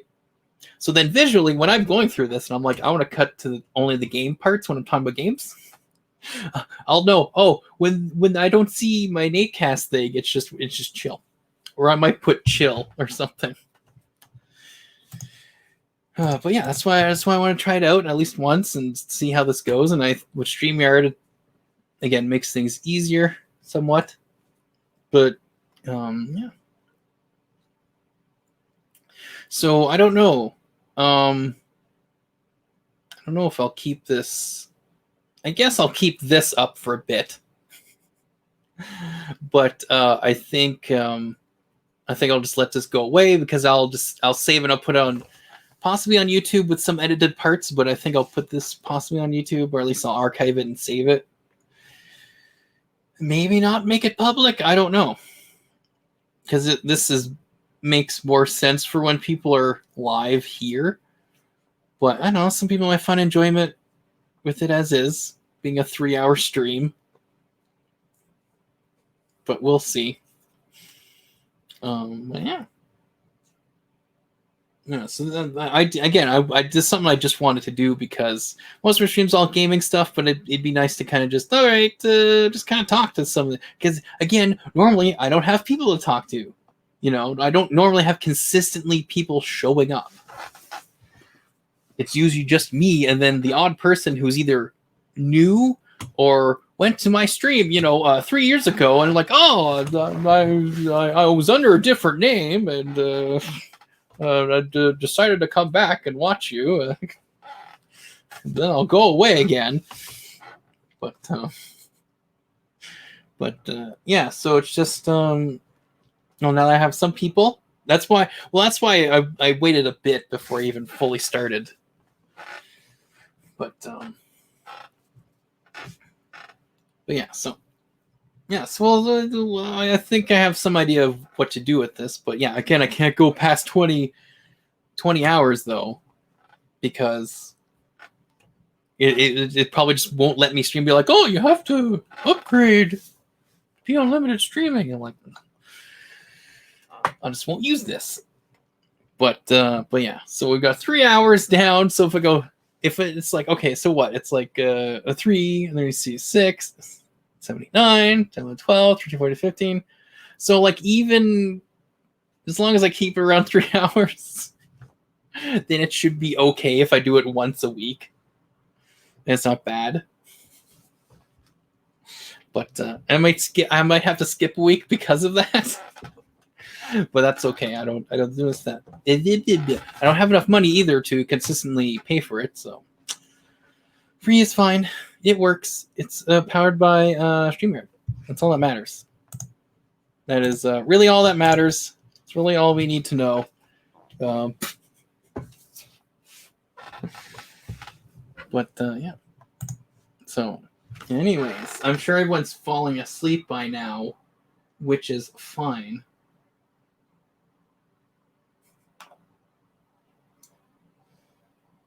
Oh, you didn't fall asleep. That's good. Can't do 5 hours, but if you're a 4-hour stream, 5 streams or 4-hour streams, right?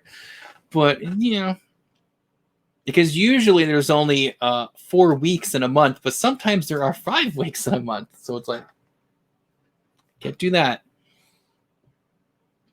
But yeah, whatever. I don't know. I'll figure it out.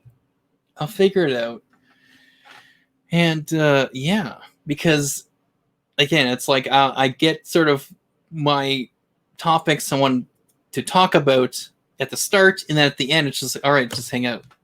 So it just means I have to try to get my thoughts a little bit quicker out. Maybe, I don't know, because I forget how long all that was. I think it was like an hour for both of those, so it's like 30 minutes for each topic, I guess. But if I'm trying to, not have it cut out for the 20 hours, then it's like, okay, I need like 20 minutes for each topic or something. But then again, I kept talking about, because you guys showed up late for games. But you guys showed up late. Well, you did, Link. So I have to reiterate things. But yeah, again, go back, watch all the things I discussed, and anyways, like I said, I think I have a way to end these.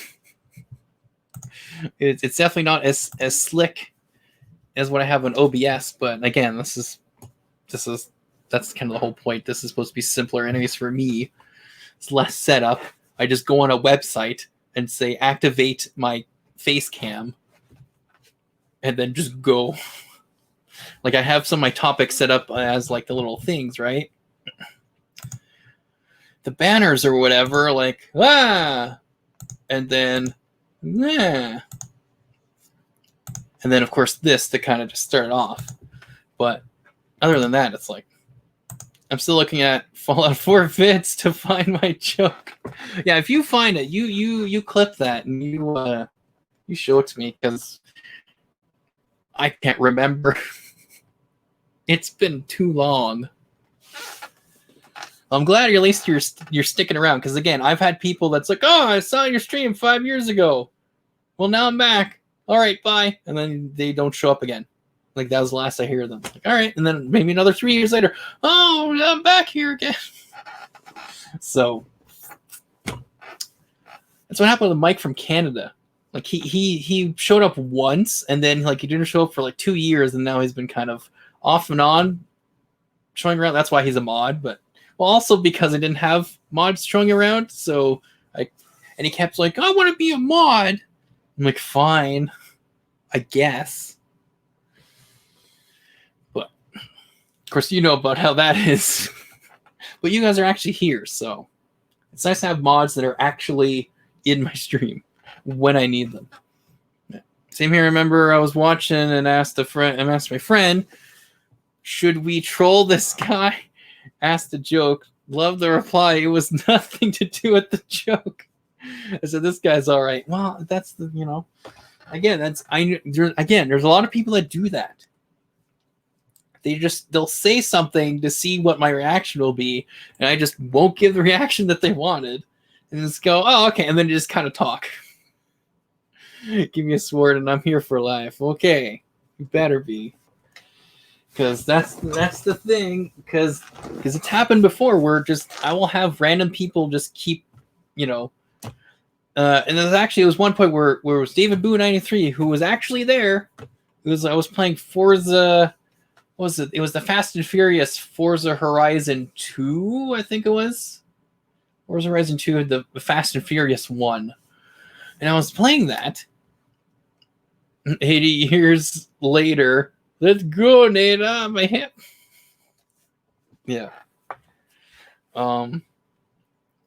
But yeah, so what was happening is it was actually a couple of people, because I think that game was free for because that's how I got it. It was free for games of gold or whatever, and people were kind of like, oh, should I even get this game? This is a game I should get, or whatever. And then there was some new people that kind of showed up again. Never showed up again, never followed, or if they did follow, they never showed up again. But there was one random person who was he was trolling, but he kept like going after. He kept showing up with new accounts, and he just kept like, I think he was like just harassing like he wasn't just harassing me. I'm like, I don't care. Like, people harass me, whatever, that's fine, whatever. But when you start going to my viewers and like the people that are watching me in the chat and stuff, I'm like, okay, just let's get rid of this guy. So he started kind of doing that in the chat, and so I'm like, okay, David, get rid of this guy. Like, just he's not just going after me, he's going after like everyone. As a joke, I thought I had no money. Turns out I had enough $2. It was $2.75 for Fast and Furious one. So I could have a slushie. Could have had a slushie, yes. But yeah, so anyways, during that stream, like I said, David, get rid of this guy, whatever, just like ban him completely. It's like, all right, he did it. Like, not too long after that, he makes another account basically sounding the same. So we're like, oh, this must be the same guy doing the same thing, saying the same stuff. So we're like, okay, so it was like a good, I don't know what, 10 minutes maybe, something like that. He just kept banning this guy, and eventually he got tired.